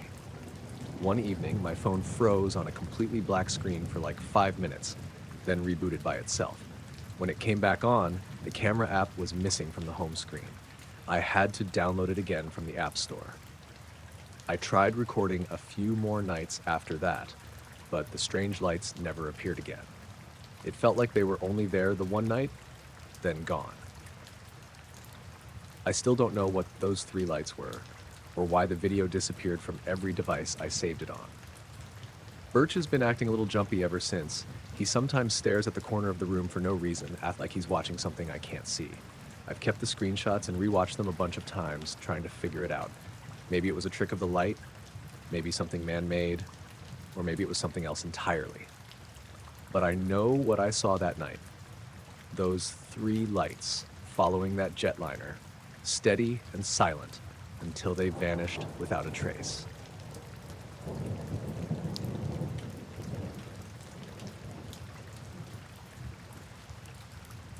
We launched the balloon just after 11 a.m. It was a Saturday, late September, crisp and clear with barely any wind. I'm part of a little amateur science group in Marlow, just 4 of us. Me, Neil, Chell, and Gabe. Small town, not much to do, so we started launching weather balloons a couple years ago with a GoPro rig and GPS tracker. Cheap thrills. We'd send it up, get some footage, chase it down, and grab burgers afterward. That morning, we met behind the high school, same spot as usual. We filled the balloon with helium we'd picked up in Missoula the day before, secured the payload box, turned on the GoPro, triple-checked the GPS beacon, and let it go. The launch was smooth. We all stood around, shielding our eyes, watching it shrink into a white dot until it disappeared into the blue. Everything was normal until about 90 minutes in. We were following the GPS tracker on Neil's tablet, expecting it to come down east of Clearwater Ridge. But around noon, the dot jumped nearly 8 miles north. No gradual drift. Just pop. 1 second it was above the ridge, next it was over a part of the woods we never see balloons land in. We figured the tracker bugged out or caught a weird gust. We've had weird paths before, but this one didn't make sense. We piled into Gabe's Subaru and started heading toward the new coordinates. Signal held steady, no bouncing. It led us past Old Route 3 and into a patch of forest that doesn't see much traffic. No trailheads, no signage. Just an old logging road, barely drivable. Eventually, we had to get out and hike. About 45 minutes in, we found it. The balloon was torn and hanging in a pine about 30 feet up. The payload box had come loose and was lying in a bed of moss. Everything looked intact, no burn marks, no impact damage. We packed it up and hiked back. Later that evening, Neil dumped the footage onto his laptop at his place. We sat around his living room with pizza, waiting for the download. At first, it was exactly what we expected. Launch footage, the camera tilting as it rose, panning over the town, fields, mountains. You could see the sun hanging high, a few wispy clouds, Then it pushed through the stratosphere, blue fading to black. Beautiful stuff. The descent usually starts with a little turbulence, and you can see the balloon burst, but this one didn't. Around 1 hour and 48 minutes in, the picture just cut.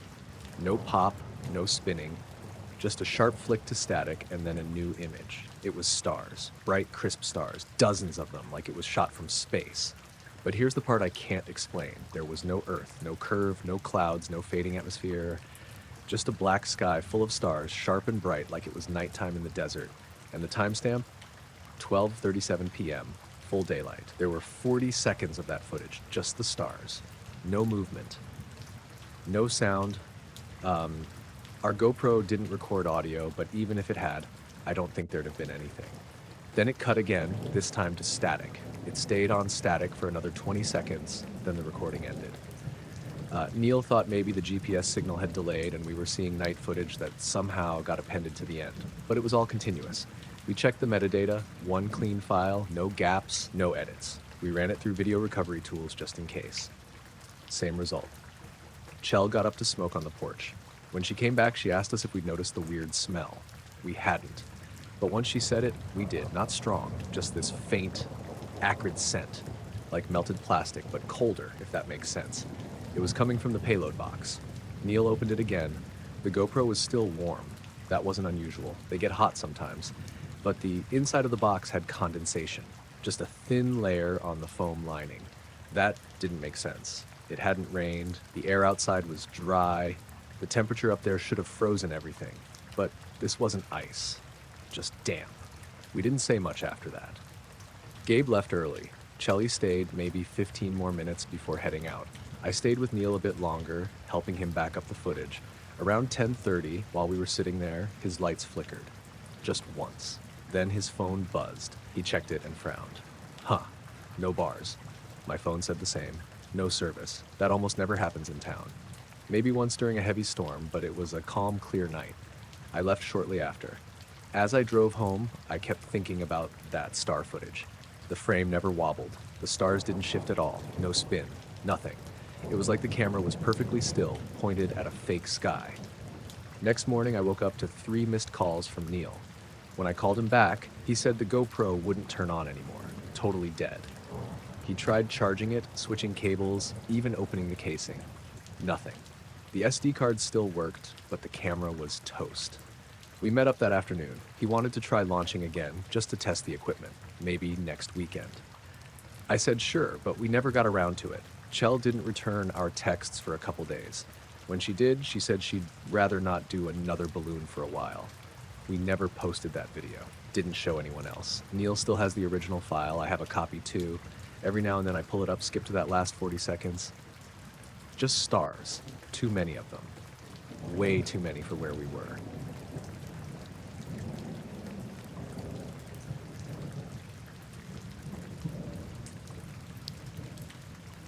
We were ice fishing on Maplehead Lake, about 20 minutes west of Iron River, Michigan. It was the first week of January, cold enough that the ice was thick, but the snow hadn't piled up too bad yet. Clear skies that night, no wind, just cold and quiet. It was me and my son Connor. He just turned 12, and I was trying to make these weekends a regular thing, just the two of us. My dad took me out on that same lake when I was about his age. Figured it was time to pass it along. We'd been out there since about 5, brought the auger, a little propane heater, thermos of hot chocolate, the works. We weren't sleeping on the ice or anything, just an evening trip. Sun dipped behind the trees around 4:45. By 6, it was dark enough that the headlamps came out. Connor was sitting on a flipped-over bucket next to one of the holes, messing with his line. I had just lit a second propane canister. That's when I noticed the light. At first, I thought it was headlights from a snowmobile coming up over the tree line. There's a couple trails that run near the east shore, but it was too smooth for that. No bouncing, no noise, just this amber glow sliding silently across the frozen lake. It was low, way lower than a plane should have been, maybe 200 feet up, maybe less. I stood up without meaning to, and Connor looked up too. We both watched it drift over the ice, slow and steady like it was being pulled on a track. No blinking lights, no engine, no propeller. It was hard to tell the shape because of the way the glow sort of bled outward, but I'd say it was roughly oval, wider at the front, tapering off a little at the back. The color wasn't bright, more like the dim orange you see through a cheap street lamp. It passed right over us. Not fast, not aggressive, just quiet and steady. Connor whispered, "What is that?" I didn't answer. We just stood there in the middle of the lake, two frozen holes at our feet, watching this thing float across the ice like it was scanning. Then it stopped. It didn't slow down. It stopped, like hitting a wall, right out near the middle of the lake, just hovered there, still glowing that same dull amber, completely still, no sound. That's when the heater sputtered out. I figured it was the wind at first, but there was no wind. The flame just flickered out. Connor's line went slack a second later. I looked down. His bobber was still floating, but something felt off. We stood there for another minute or so. It felt longer. Then the glow started to dim. Not all at once, but gradually, like someone was lowering a dimmer switch. The edges of the object blurred into the dark, then disappeared completely. Just gone. We didn't say much after that. Packed up and walked back across the lake to the truck. I didn't want to spook Connor, but I was watching the tree line the whole time. Didn't see anything else. He asked if we could go back the next morning to check the gear we'd left behind. We'd kept a couple tip-ups out there and marked the spots with little flags. I agreed, mostly because I wanted to see it in the daylight too. We got back around 10 a.m., bright and sunny. Tracks from the night before were still there, our bucket and poles still in place. But something was wrong with the ice. I couldn't say what at first. It looked normal, but the surface just felt strange. Not slippery, more like tacky, almost like it had been melted and refrozen unevenly. There were shallow rings in the snow where the object had stopped, 4 of them, like pressure marks. Connor wandered toward the closest tip-up. It hadn't tripped, but when he reeled it in, there was no resistance, just a bare hook. I drilled a new hole, curious to see if the fish had just moved on, dropped the line, nothing, not even a nibble. I tried again, 10 feet over, still nothing. Then I noticed something dark under the ice a few feet from where I was kneeling.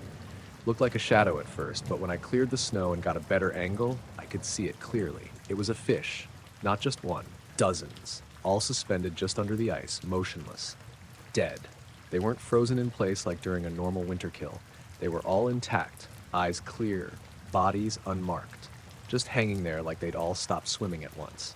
Connor saw them too. I didn't want to panic him, but his face was already pale. We walked another 100 feet toward the center. More holes, more fish, all dead. No signs of trauma, no oxygen bubbles, no blood, just a silent, frozen mass of lifeless fish, as far as we could see through the ice. We didn't stay much longer. I told Connor we'd pack it in and come back another day.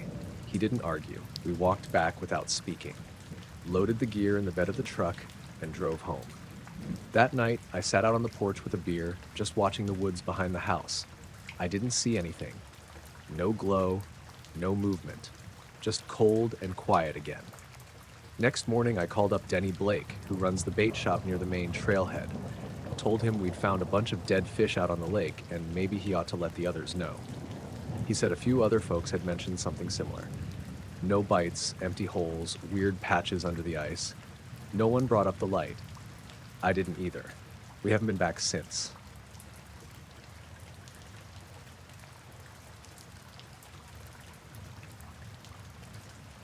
I was out jogging late one afternoon in the hills behind my place in Northern California, the kind of spot where the neighborhoods end and the wild stuff starts. It was early June, dry but still green enough that the trails weren't just dust bowls yet. The sun was low, a soft gold spilling over the rolling hills. Perfect weather, warm but not hot, and the breeze was just enough to keep things from feeling sticky. I usually run a loop that winds through a mix of open fields and patches of oak and manzanita. I like it because there aren't many people, and the views make it easy to zone out and just focus on breathing and footsteps. I was about halfway through, just past the ridge where you get that nice overlook of the valley, when I saw it. At first, I thought it was some kind of animal nest or maybe a fire pit, but the more I looked, the stranger it got. There was a perfect circle of dead grass right in the middle of an otherwise lush green field. The grass inside the circle was dry, brittle, yellowed, and completely flattened. The rest of the field around it was tall and thick and clearly untouched. What really caught me was that there were no footprints or trails leading to or from the circle. No animal tracks, no bike tire marks, no signs that anyone or anything had come through recently. The circle was about 10 feet across, maybe a bit bigger, and it looked like it had been there a while, maybe a few days at least, judging by how dry the grass was compared to everything else. I stopped running and circled it, trying to find a path or some disturbance in the brush. Nothing. The grass outside the circle was perfectly upright, with no broken stems or crushed leaves. I walked around the perimeter a few times, and from all angles, it was exactly the same. Dead grass inside, healthy grass outside, and zero signs of passage. It felt off, but not in a dramatic, something's definitely here way. More like a quiet, persistent wrongness. Like the field had a secret it wasn't willing to share. I figured maybe a farmer or a hunter had done something there, but I couldn't think of why. No burnt smell, no piles of anything, no rubbish, just that perfect ring of dead grass in a perfect circle. I was about to keep going when my dog, Remy, who'd been trotting beside me, suddenly stopped and stared at the circle too. She's usually curious about everything, but this time she just stood frozen, her tail low and ears back. I knelt down and tried calling her, but she didn't move. She just watched the circle like it was some kind of warning. That made me nervous. I pulled her back and we moved away from it. As we left, I glanced back and noticed the shadows had shifted oddly, like the circle wasn't casting any shadow at all. I blinked, looked again, but the grass outside definitely had shadows. I tried to shake it off and ran back up the hill, but a few minutes later I heard a faint humming. At first I thought it was the wind or maybe a distant truck, but it was different. Steady and low, almost mechanical but soft. It seemed to come from that direction, where the circle was. I stopped and looked down. Remy was tense, her hackles slightly raised. I tried to call her again, but she wouldn't come. Then I noticed something else. My watch had reset. The digital time jumped back nearly 20 minutes. I swear it was right before I passed that ridge, but now it was earlier. I checked my phone's GPS app. It showed a straight line where I'd been running. No weird detours.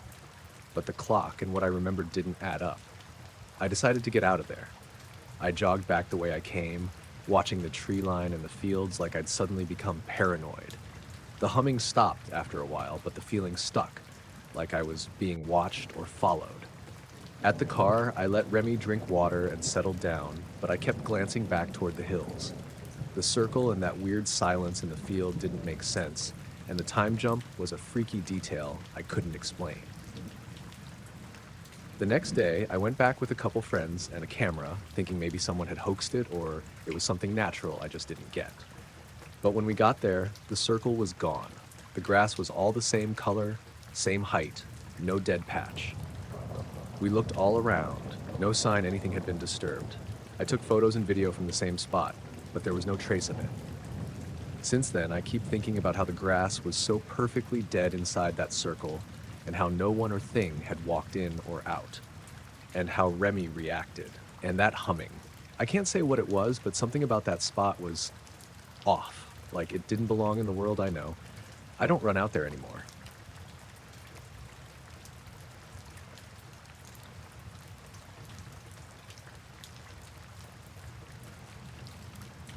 I was camping with my buddy Liam out near the Cascade foothills, just a couple hours from Seattle.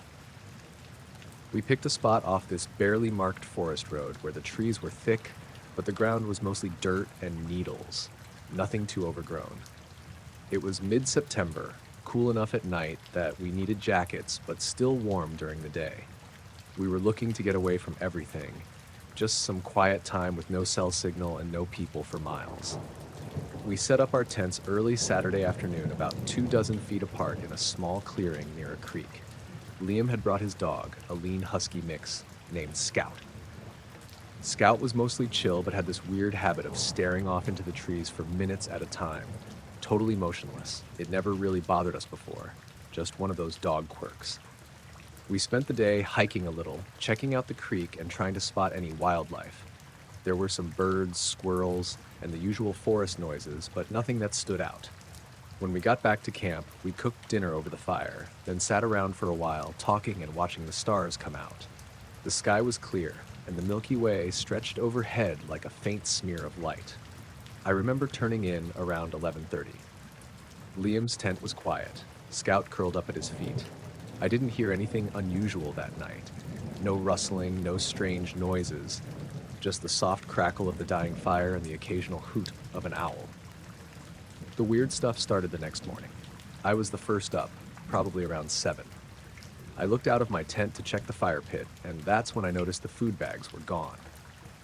Liam and I had brought enough for 2 days. Sealed packages of jerky, some canned beans, trail mix, even a loaf of bread. Nothing was left. The bags were packed away carefully the night before, zipped tight inside our backpacks. I double-checked around the campsite. No trash, no wrappers, no signs of animals getting in. Liam woke a few minutes later, and his reaction was the same as mine. Confused and a bit uneasy. He checked his tent, and his food was missing too. It wasn't just our snacks. His cooler, which was supposed to be locked with a clip, was wide open, completely empty. The thing is, nothing else was disturbed. The tents hadn't been touched. Like, the gear was exactly where we left it, and Scout didn't act like anything strange had happened. He wasn't excited or barking, just sitting there looking bored. We both started scanning the ground, thinking maybe something had dragged the bags away. That's when we found the footprints. They weren't animal prints. They didn't look human either. The indentations were small, maybe about 2 inches long and barely an inch wide, kind of oval-shaped, but not like a shoe or boot sole. They were scattered around the edge of the clearing, but didn't form a clear path in or out. In some places, they appeared in clusters, almost like someone or something had shifted weight back and forth on one spot. The dirt was soft from last night's dew, so the prints were pretty clear, but there was no mud or drag marks. They looked pressed down gently, like something very light was stepping carefully. We searched for other signs, broken twigs, bent branches, disturbed leaves, but everything was normal. No scratch marks or drag lines, nothing that told us how the food disappeared. We were both uneasy, but tried to chalk it up to some animal we didn't know about. Liam suggested maybe a raccoon or some kind of weasel, but those prints didn't match any wildlife tracks in his guidebook. After breakfast, basically just the instant coffee and what little water we had left, we packed up to leave. I felt like the place was watching us, but I told myself it was just nerves. On the hike back to the car, Scout kept stopping and looking into the trees. He wasn't growling or scared, just fixated. Liam and I exchanged glances a few times, but didn't say anything. The woods were quiet, quieter than before, like something had shifted overnight. When we got back to the car, I pulled up the photos I'd taken of the footprints. Liam zoomed in and tried to identify anything familiar. None of it made sense. That night, I kept replaying the morning in my head, how the food vanished, the odd prints, Scout's behavior, the silence. There was no obvious explanation. I've gone back to the spot since then, a couple times, with others. We never found the circle of prints again, or any sign of what happened. The trees looked the same, the ground firm and dry. No missing food, no footprints, no disturbances, just an empty forest. I don't know if whatever took the food was trying to avoid being seen, or if it was something else entirely. I guess I'll never really know, but every time I go camping now, I check my gear twice. And Scout, well, he still stares into the woods like he's waiting for something.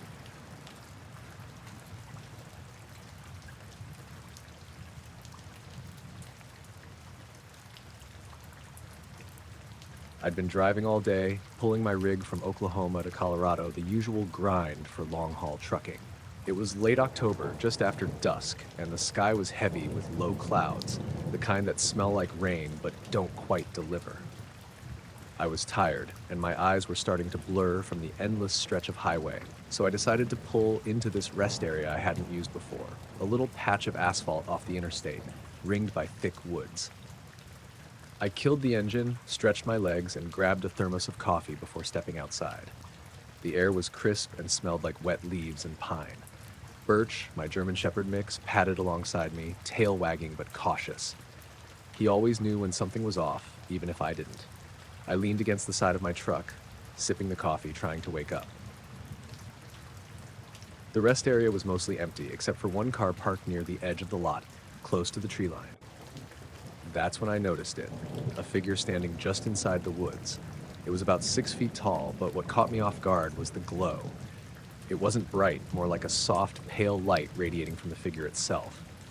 I blinked and rubbed my eyes, thinking maybe the dim street lamp was playing tricks on me. But no, the figure was still there, standing perfectly still, watching. There was no movement from the trees around it, no rustling or sounds of wildlife, just this quiet presence. Birch growled low, the kind of growl that means, "Pay attention, something's not right." I tightened my grip on his leash and took a step closer to the edge of the forest, trying to get a better look without getting too close. The figure didn't flinch or react. I was about to call out, maybe someone was camping out here or lost, but before I could, headlights cut through the darkness as a car rolled into the parking lot. The light from the headlights hit the edge of the forest, and when I looked back, the glowing figure was gone. Just like that. No trace of it anywhere. I scanned the tree line for movement, for anything. Nothing. Birch's hackles were still up, and he stayed close at my side. I called out a few times, but no answer came. That night, I slept in my truck, windows cracked open just a bit for fresh air. Every time I woke up, I'd glance toward the woods, half expecting the glow to be back. But nothing. The next morning, the rest area was deserted except for a couple of maintenance trucks pulling in. I asked a guy there if anyone had been hanging around the forest edge lately. He shrugged, said people sometimes hike or camp in the woods, but he hadn't seen anyone unusual. I thought maybe I'd imagined the whole thing, a trick of tired eyes or a reflection. But Birch wasn't the kind of dog to just make stuff up. He stayed jumpy the whole morning, ears twitching and eyes fixed on the woods. I took off after breakfast, but every so often when I'm driving through quiet stretches with trees pressing close to the road, I remember that night. The way the figure just stood there, glowing softly, not moving, watching. And how it disappeared without a sound the moment the headlights showed up. I never saw anything like it again, but Birch still gets nervous when we drive past places with thick woods at night. Maybe it was just someone with a flashlight and a weird coat. Maybe it was something else, I don't know. But it stuck with me, that quiet presence in the dark, just watching.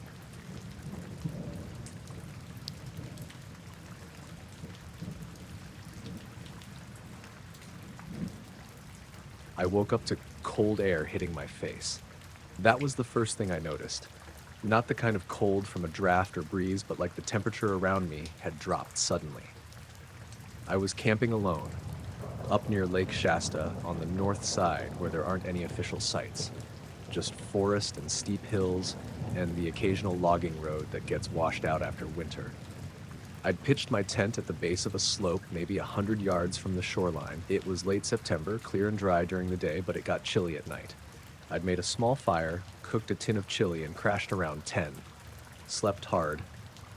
No drinks, no drugs, nothing weird. It was 3:14 a.m. when I sat up. I remember that exactly because my watch was still on my wrist, and I looked at it right away. The tent flap was wide open, zipper pulled halfway down. That stopped me cold. I always zip the tent fully. Always.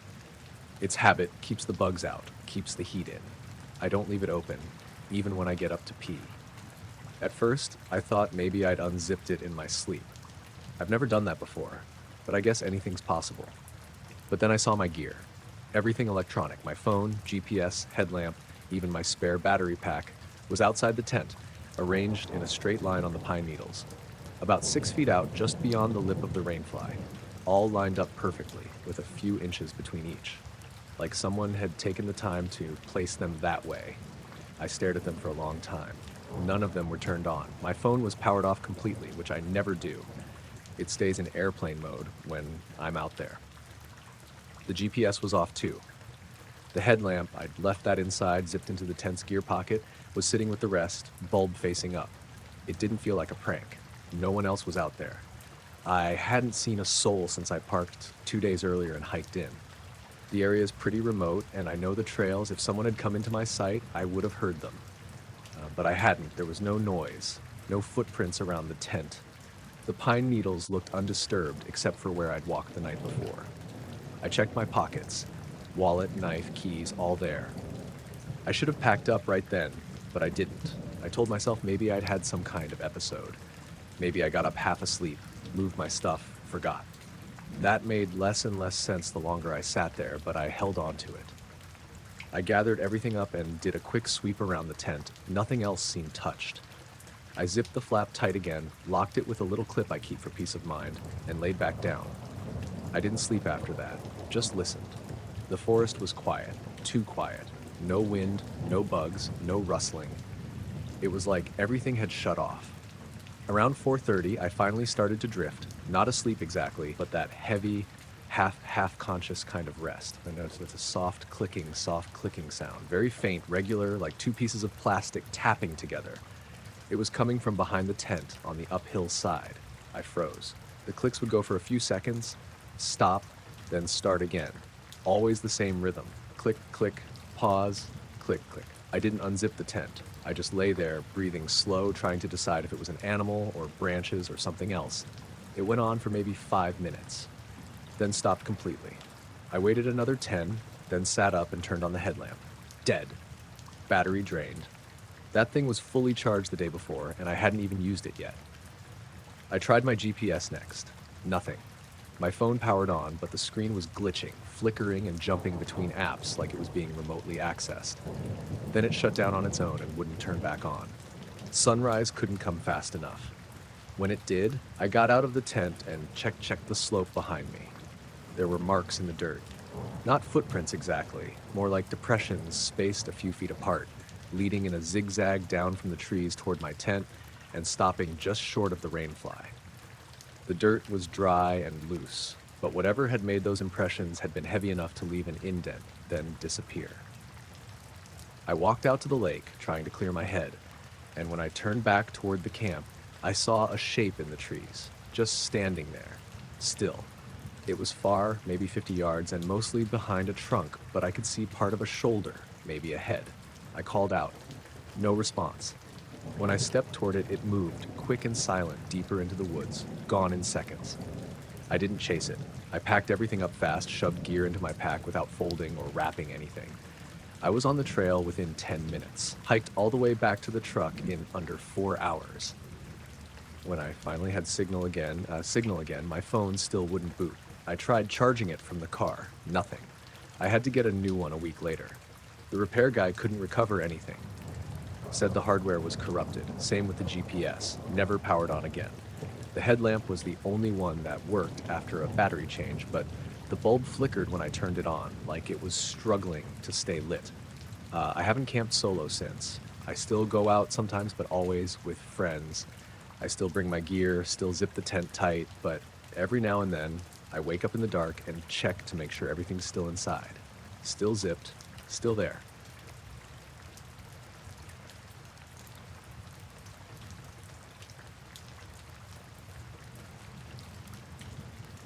I was up before sunrise like usual around 5.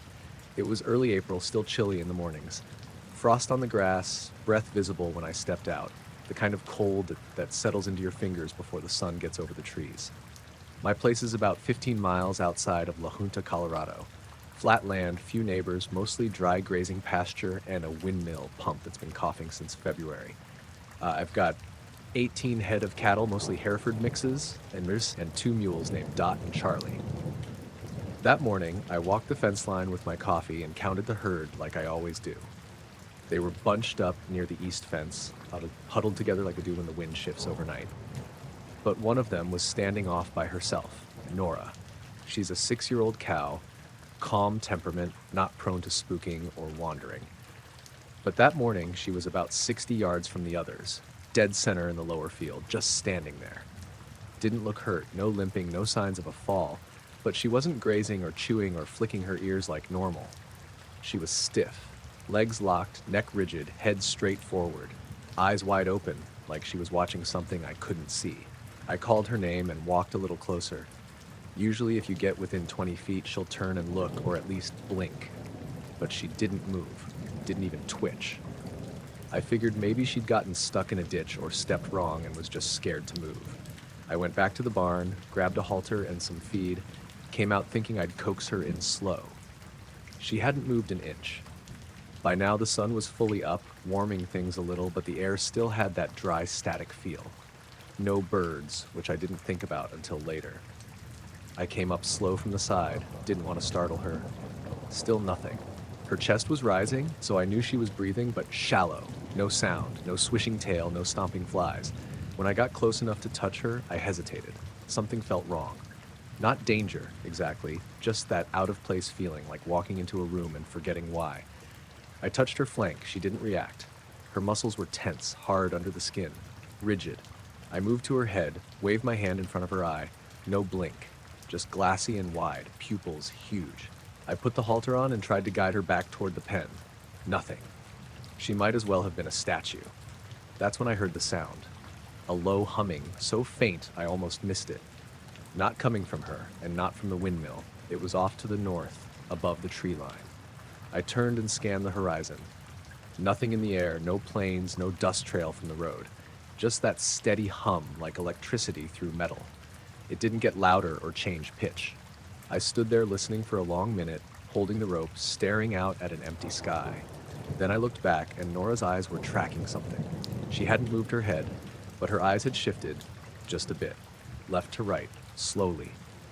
I followed her gaze, but there was nothing there, just air. I stood still, trying to see it, feel it, anything. No shadows, no movement. The sun was high enough now that it would have lit up anything in that direction, but I saw nothing. The humming stopped, just cut out like someone flipped a switch. Nora blinked. Then she staggered like her legs had just remembered how to work. Took one slow, shaky step, then another. She let out a low, drawn-out bellow. The rest of the herd answered from the fence line and started moving toward her. I walked her back myself. She moved like she'd just come out of anesthesia, clumsy and dazed. Once she was in the pen, she went straight to water and stood there for a while before drinking. I checked her over again. Eyes, mouth, hooves. No wounds, no swelling. Just that dazed look. She stayed like that most of the day, barely moving. Ate a little hay around dusk. That night, I walked back out to the same spot in the field. No wind, no clouds, moon about half full. I stood where she'd been. Nothing unusual. No prints besides mine and hers. Grass wasn't burned or pressed down, but it was quiet. No frogs from the pond, no night birds. Even the windmill had stopped creaking. I stayed maybe 15 minutes. Felt like being watched the whole time, but I couldn't tell from where. Next morning, she was back to normal. Acting like nothing had happened, ate fine, walked fine, no stiffness, no hesitation. I called the vet a couple days later, told him what happened. He said sometimes cattle freeze like that during a seizure or after being stunned by lightning, but we hadn't had a storm in over a week. He came out and ran some tests, checked her blood, her eyes. Nothing out of range. No parasites, no infections. I didn't tell him about the sound or her eyes tracking something invisible. Didn't know how to explain it without sounding crazy. A week later, I noticed a black circle on the north side of my barn's tin roof, about the size of a dinner plate, perfectly round. Not a stain, just a patch where the metal looked faded, like it had been bleached or sanded smooth. I tried scrubbing it, didn't come off. Paint won't stick to it. Nora's fine now, same as always, but she won't walk past that lower field anymore, not even close.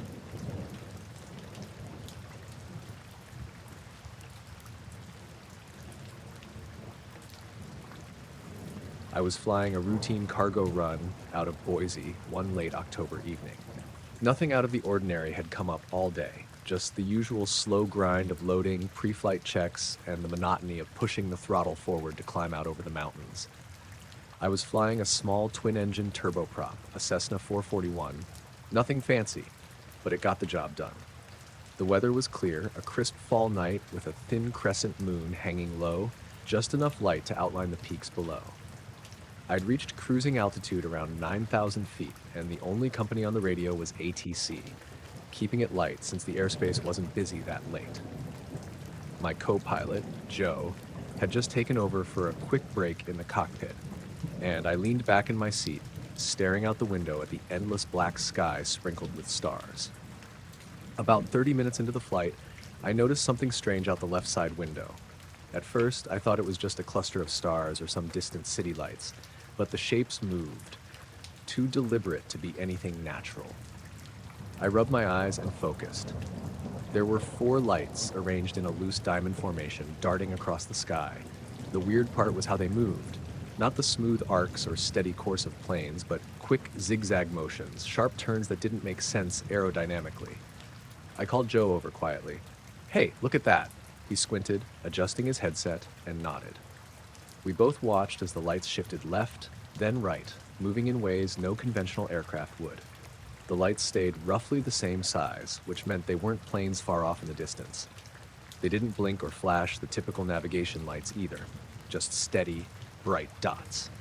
Curious, I keyed the mic to ask ATC if there were any other flights in the area. "Center. This is Falcon 57. Do you have any traffic at our 12 o'clock about 5 miles out?" A brief pause, then the voice came back calm and firm. "Falcon 57, negative. No other traffic in your vicinity. No radar contacts except you and your co-pilot. Are you visual on the traffic?" I hesitated, then said, "Affirmative. 4 lights moving in an unusual pattern, not responding to conventional flight rules." "Roger that. No other known aircraft in the area," ATC replied. I glanced back at Joe. He looked as uneasy as I felt. We had both flown enough night cargo runs not to be easily rattled. But this was something else. The lights suddenly stopped, hovering in place for what felt like a solid minute.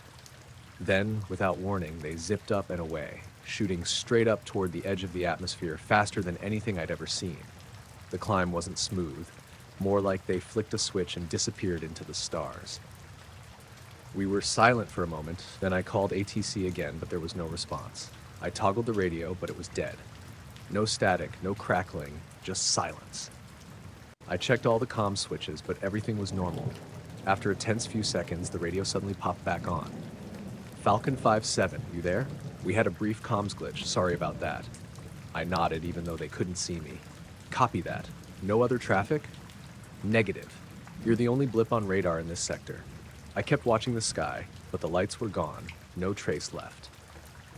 A few minutes later, Joe swore he saw something gliding just below cloud level on the right side, a dark shape moving silently against the faint glow of the moon. I turned to look, but whatever it was vanished before I could get a good look. The rest of the flight passed without incident, but the feeling of being watched lingered. When we landed, I checked the official flight logs and radar tapes later with the company's operations center. Nothing showed up, no unknown aircraft, no radar anomalies, nothing. Since then, I've gone back over every detail 100 times. The zigzag patterns, the silent disappearance, the radio glitch. It wasn't fatigue or a hallucination. Joe saw it too, and so did ATC confirm no traffic. I don't know what those lights were, but they definitely weren't planes, and they weren't satellites or weather balloons either. Just 4 moving points of light performing maneuvers that defied everything I know about flight. Sometimes I catch myself looking up at the night sky on a clear evening, wondering if they'll show up again.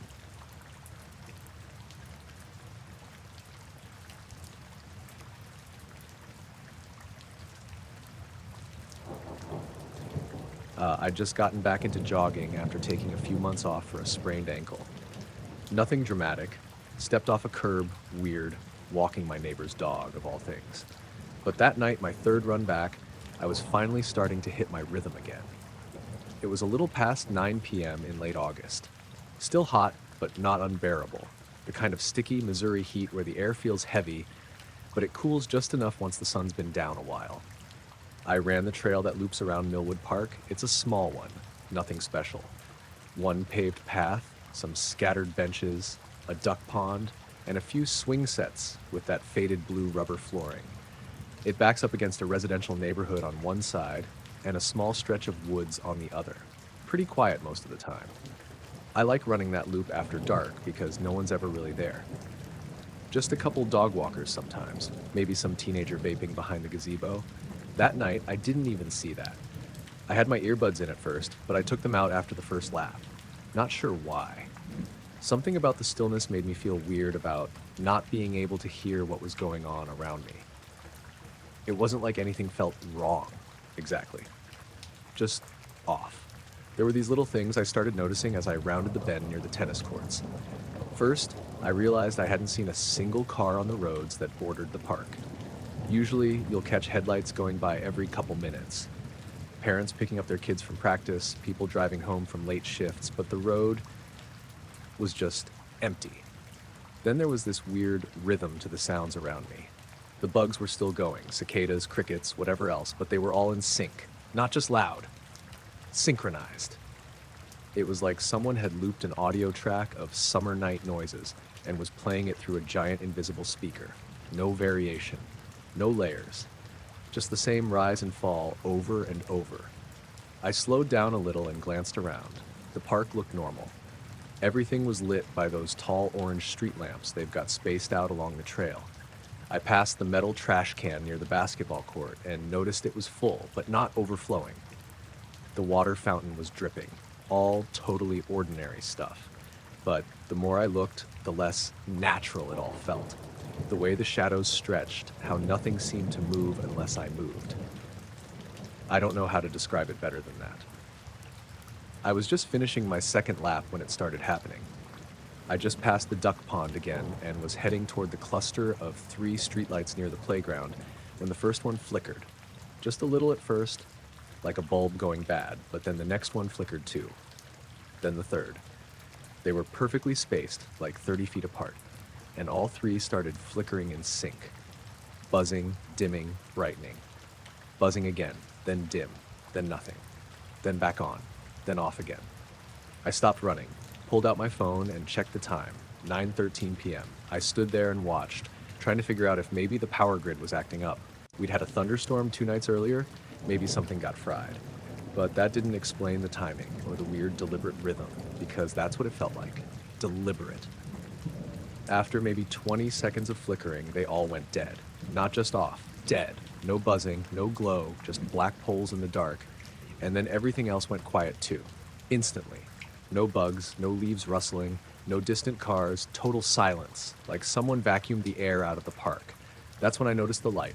It was small, bright, pure white, hanging maybe 30 or 40 feet above the treetops on the wooded side of the park, maybe 100 yards away. It didn't blink, didn't move, just hovered. And it didn't cast shadows either. That's what struck me first. Even though it was bright, like painful to look at directly, it didn't light up the trees beneath it. They just sat there, black against the darker sky, like the light wasn't reaching them at all. I stood still, didn't move. I wasn't breathing right. I remember holding my arms in close like I was trying to make myself smaller. The light stayed there for maybe 30 seconds. Could have been more. It's hard to gauge time when your brain's screaming that something isn't right, but nothing's happening. Then it moved. Not fast, not slow, just a smooth glide, completely horizontal, directly across the top of the trees. It didn't bob or dip or change size, just this steady line, like it was tracking along a rail. It passed behind one of the bigger oaks and disappeared, and I waited for it to come out the other side, counted the seconds. 1, 2, 3, nothing. I stepped forward, trying to get a better angle. My foot crunched on gravel, the only sound I'd heard in what felt like forever. It echoed too loud, like it didn't belong. Still no light. And then from behind me, the flicker came back. I turned around and saw all 3 streetlights flashing again, but now they were out of sync. Not random, just wrong. One would flash twice, another would buzz, then all 3 would go dark again. And in that moment, I got the overwhelming sense that something was trying to mimic how lights behave, but it didn't quite know how, like it had watched from far away and was guessing. I started walking, fast, toward the trail exit near the rec center. The path curved and I had to pass close to the woods again. I kept expecting to see the light again, hovering just above the trees, but it was gone. Everything was back to normal by the time I got to the sidewalk. The bugs were going again. Faint traffic noises off in the distance. The streetlights outside the park looked fine. I jogged the rest of the way home. Didn't talk to anyone that night. Didn't tell my sister when she called the next day. I didn't even go for another run for 2 weeks. But here's the part that stuck with me most. The next morning, around 6 a.m., I took my dog Olive, a little scruffy mutt with bad knees, out for her usual walk. We stay close to home, just down the sidewalk and around the block. As we passed the corner by the park's north entrance, she stopped and stared toward the trees. Not sniffing, not curious, just staring, totally still. I waited, tugged a little on her leash. She didn't move. Then from somewhere deep in the trees, I heard a short, high-pitched click. Not loud, not natural either, like a hard metal tap. Olive turned and walked back the way we came without me needing to pull. I didn't argue. That was almost 6 months ago. I still run at night sometimes, but never at that park.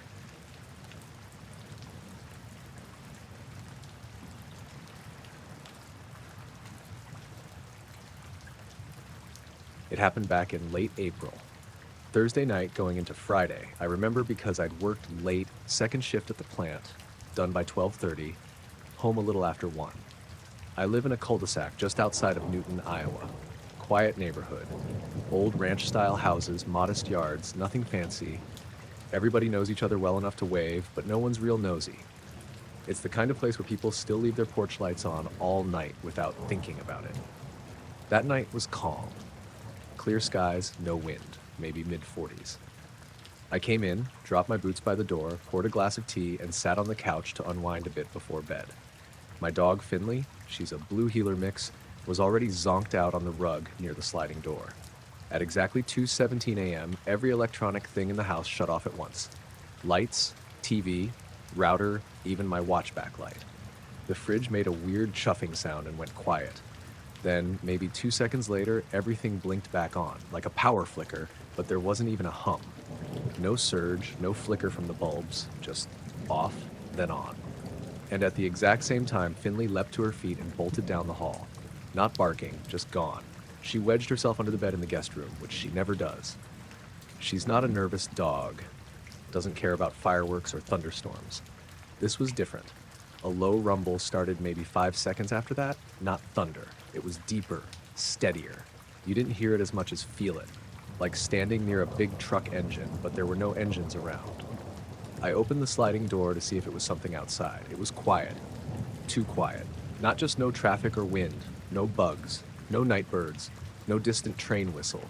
Just that low hum coming from everywhere and nowhere. The air felt heavy, like it was holding its breath. I stepped out onto the patio in socks.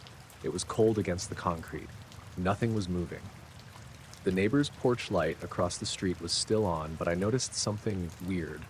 The light wasn't reaching the ground right, like it was shining through fog, except there was no fog. Just this vague blur in the air around the beam, like watching a heat mirage at night. The hum lasted maybe 30 seconds, then stopped all at once. No fading out, just gone. The second it cut off, Finley started whining from the guest room. I went to check on her, and she was shaking. Wouldn't come out. I had to slide the bed to get to her. She stayed pressed up against me like glue the rest of the night. Next morning, I figured I'd dreamed half of it, or maybe it was just a weird power thing. But when I took Finley out for a walk around the block, something felt off. Mrs. Cordell, the widow a few doors down, was out front in her robe, looking up at the trees like she was trying to see something that wasn't there. I said good morning. She looked at me for a second, then said, "Did your lights go out too?" I asked her what time, and she said, 17 after 2. I was watching an old murder show, and the screen went black. Then my record player turned on by itself. I asked if she meant the radio, but she shook her head. She has one of those vintage players that only works when you crank it on manually. It had started playing a classical record she hadn't touched in weeks. Down the street, Mr. Alvarez was sitting on his porch with his hands wrapped around a mug. He's always up early, but he looked wired. I asked if his power went out, and he just said, "Everything went weird." His weather station reset itself and beeped like he'd unplugged it. Microwave clock was flashing. He said he thought he was having a stroke at first. I didn't mention the humming, but he did. Said it felt like a low plane was passing overhead, except nothing passed. Just the pressure of it. His cat, Mango, was hiding behind the dryer and wouldn't come out until noon. By the time I made it to the end of the cul-de-sac, I'd talked to 4 neighbors, and every single one mentioned the exact same time, 2:17. Most of them had animals that freaked out.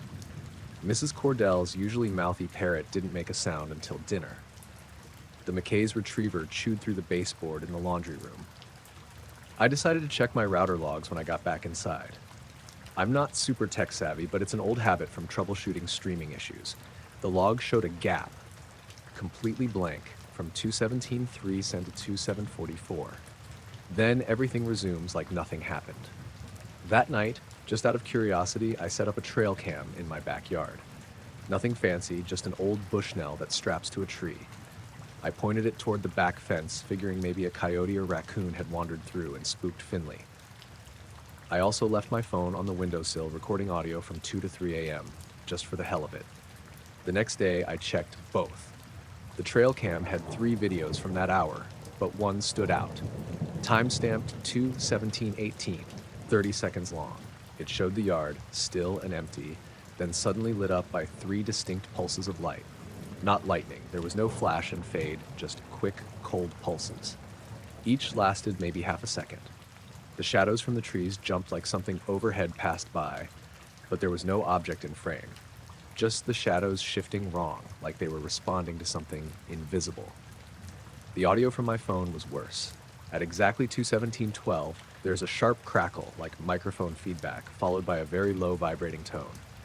It continues for about 30 seconds. No voices, no machines.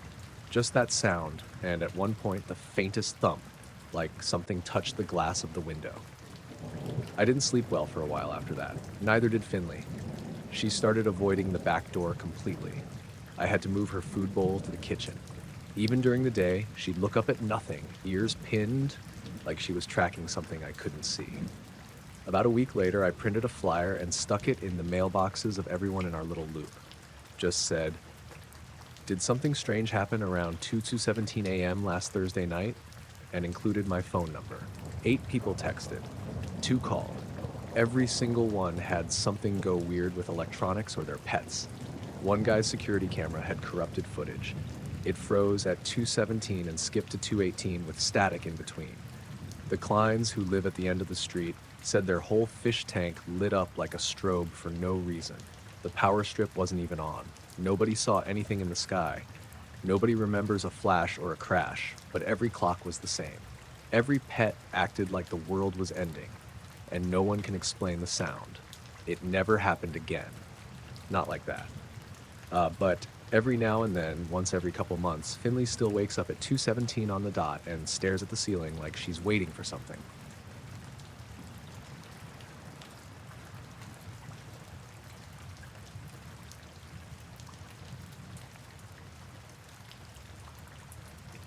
I was cutting through a stretch of back road between Kayenta and Page, real empty country, red rock and dust, nothing but scrub and sky.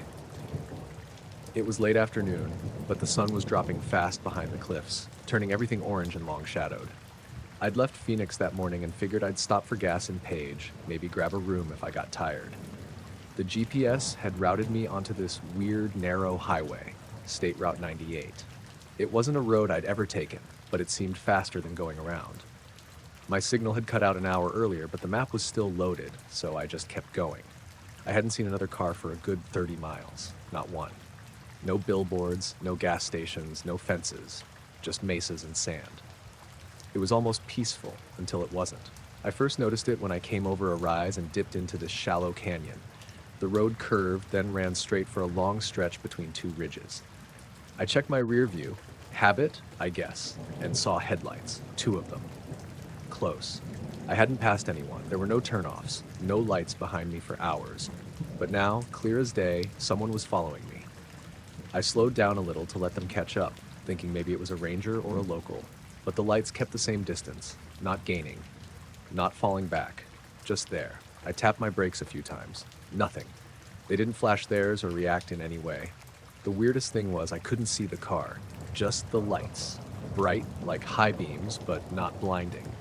They didn't bounce or shift like headlights usually do when someone's hitting bumps or small hills. They just floated there. Same height, same spacing, same brightness. Too steady. After a few miles of this, I figured maybe it was just a trick of the road. Maybe there was a truck on a different highway behind me, and the angle made it look like it was tailing me. I decided to pull over and let it pass. There was a gravel shoulder wide enough to stop, so I eased onto it, threw on my hazards, and waited. The lights kept coming. But here's the thing. When I looked in the side mirror, I didn't see anything. The rear view still showed the lights, but the side mirror, just empty desert. I even leaned out the window a little to check. Nothing there. That's when I realized there was no road behind me. Not anymore. I swear to God, I'd just been driving that same stretch. Asphalt, yellow lines, the whole deal. But when I look back now, it was just scrub and rock. No pavement, no tire marks, just open land. I thought maybe I'd turned without noticing, like there'd been a split in the road. But no, my tires were still on asphalt. I even opened the door and stepped out. The wind was picking up, carrying that dry, hot smell you only get out there. I walked a few feet behind the car. No road. It didn't make sense. I should have been able to see it stretching back at least a few hundred feet, but it just wasn't there. It looked like the road started right under my back tires and didn't exist before that. I walked back to the driver's side and checked the mirror again. Still lights, still behind me. I climbed back in and started driving again. Not fast, just steady. I watched the mirror the whole time. The lights didn't follow, they stayed in the same spot. Then, after about 5 minutes, they were gone. No fade, no curve in the road to hide them, just gone. I didn't feel relief. I felt watched. I kept glancing over my shoulder even though I knew nothing was there. Another few miles passed, the sun was nearly down now, and the whole desert looked flat and gray. That's when my headlights flickered. Once, twice, then stayed on. I tapped the dash, probably just a loose wire, I figured. The rental had been making a weird sound since I picked it up. A minute later, the engine made this soft whining noise like it was straining. RPMs dipped. The whole car jerked once, then smoothed out. That's when I saw movement up ahead. Something crossed the road, quick, low to the ground. I only caught it in my peripheral vision. Might have been a coyote, but it didn't move like one. It didn't run, it sort of glided. I slowed down to look, but there was nothing. No prints, no shape disappearing into the brush. The air felt weird, heavy. Not hot anymore, just thick. Then the static started. It came through the speakers, even though the radio was off. Just a low hiss, barely noticeable, but rising. Like a storm was nearby. I turned the knob, nothing changed. Tried to shut the stereo off completely, but it didn't respond. The hiss kept building until it suddenly cut out.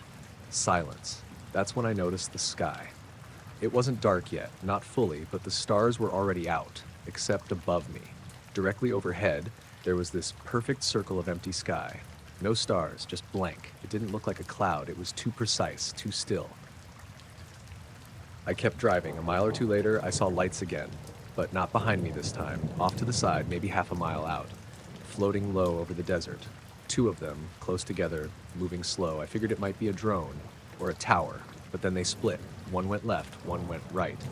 Both rose at the same time, then dropped in sync, then vanished. I pulled over again. I needed to breathe. When I stepped out, I noticed this faint humming. Not from the car, from the air. It was high-pitched and constant, like the sound you hear when a TV's on in another room. I stood there for maybe 30 seconds, and then I heard something behind me. A soft crunch. I spun around. Nothing. Another crunch. Closer. I didn't see anything, but I swear something was moving through the brush, just out of sight. I got back in the car and locked the doors, took off down the road faster than I probably should have. Eventually, I saw a sign for Page, still about 20 miles out. The road widened a bit, and I started seeing the occasional fence post or light in the distance. Civilization creeping back in. The second I hit town limits, everything stopped. The static, the humming, the weird pressure in the air. I pulled into a gas station and sat in the lot for 10 minutes before getting out. Just stared at the lights, the other people, the pavement. Normal things. I looked behind me. The road was there, plain as day. 2 lanes, yellow stripes, tire marks, everything. But I checked the car's trip meter. The mileage didn't line up with where I should have been. I should have driven about 130 miles that day. The meter said 89.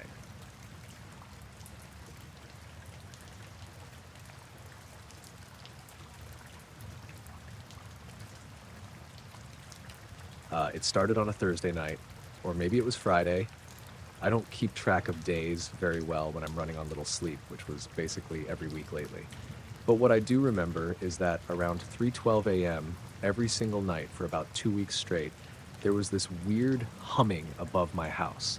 It wasn't like a car idling or a plane passing by. It was this low, steady sound that almost felt mechanical, but somehow soft, like a lullaby played on a speaker you can't quite locate. I live in a quiet neighborhood just outside Asheville, North Carolina. My street is lined with old maples and oaks, and it's mostly families who've lived here for years. I work nights at a 24-hour diner downtown, so I'm usually up late anyway.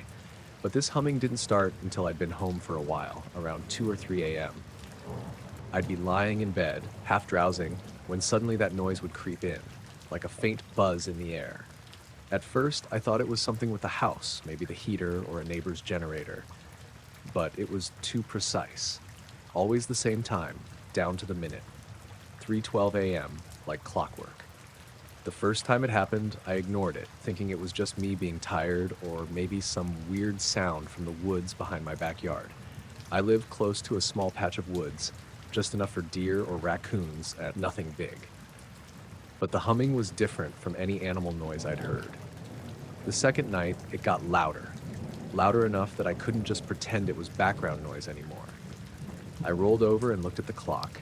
It read exactly 3:12 a.m., and there it was, humming above. I decided to get up and check. I threw on a sweatshirt, grabbed my flashlight, and stepped out the back door. The air was cool and smelled like rain, though no rain had fallen. When I opened the door, the humming stopped immediately, just vanished. I stood there on the porch, shining my light into the dark sky and toward the trees. Nothing.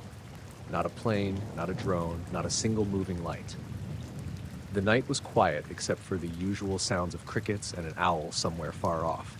I waited for maybe 5 minutes, but the sound didn't come back.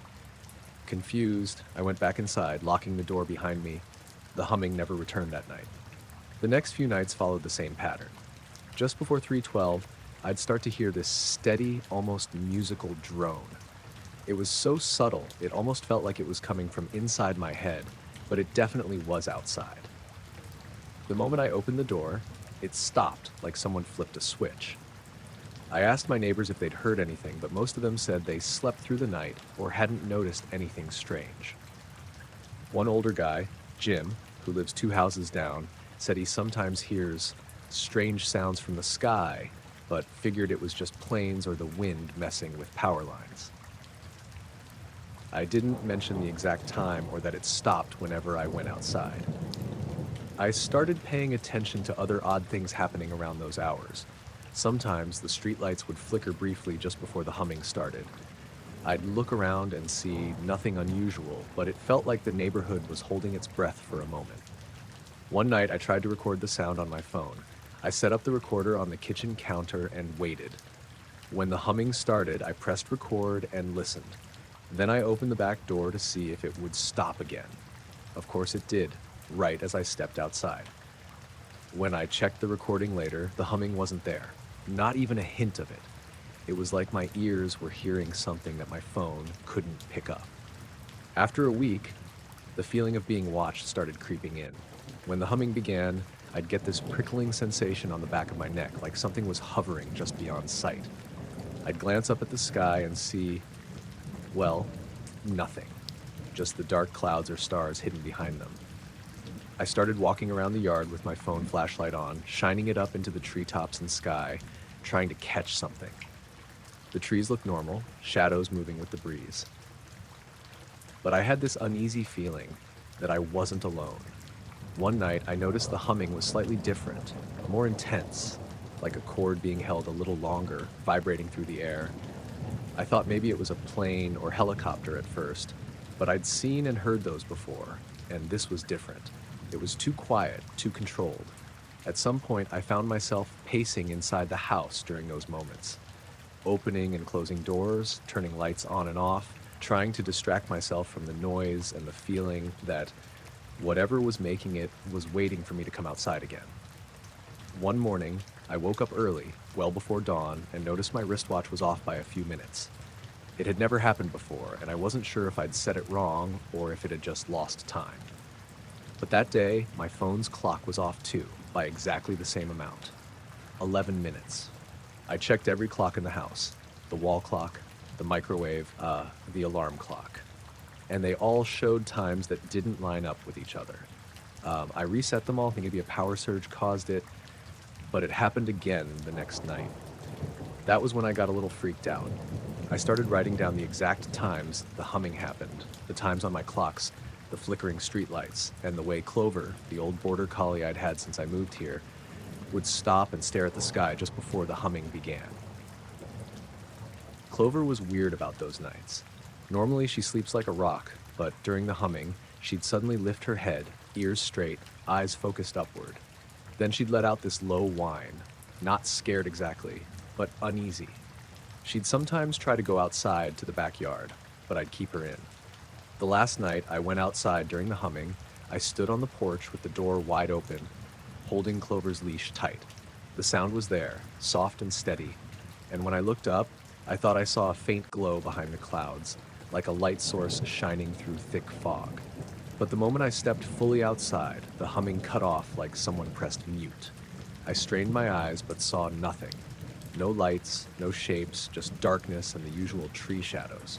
I don't know how long I stood there, maybe 5 minutes. Then I pulled Clover inside and shut the door. The next morning, I noticed something strange on the front porch. A small patch of grass was bent down flat in a perfect circle, like something heavy had pressed on it, but it wasn't muddy or torn up.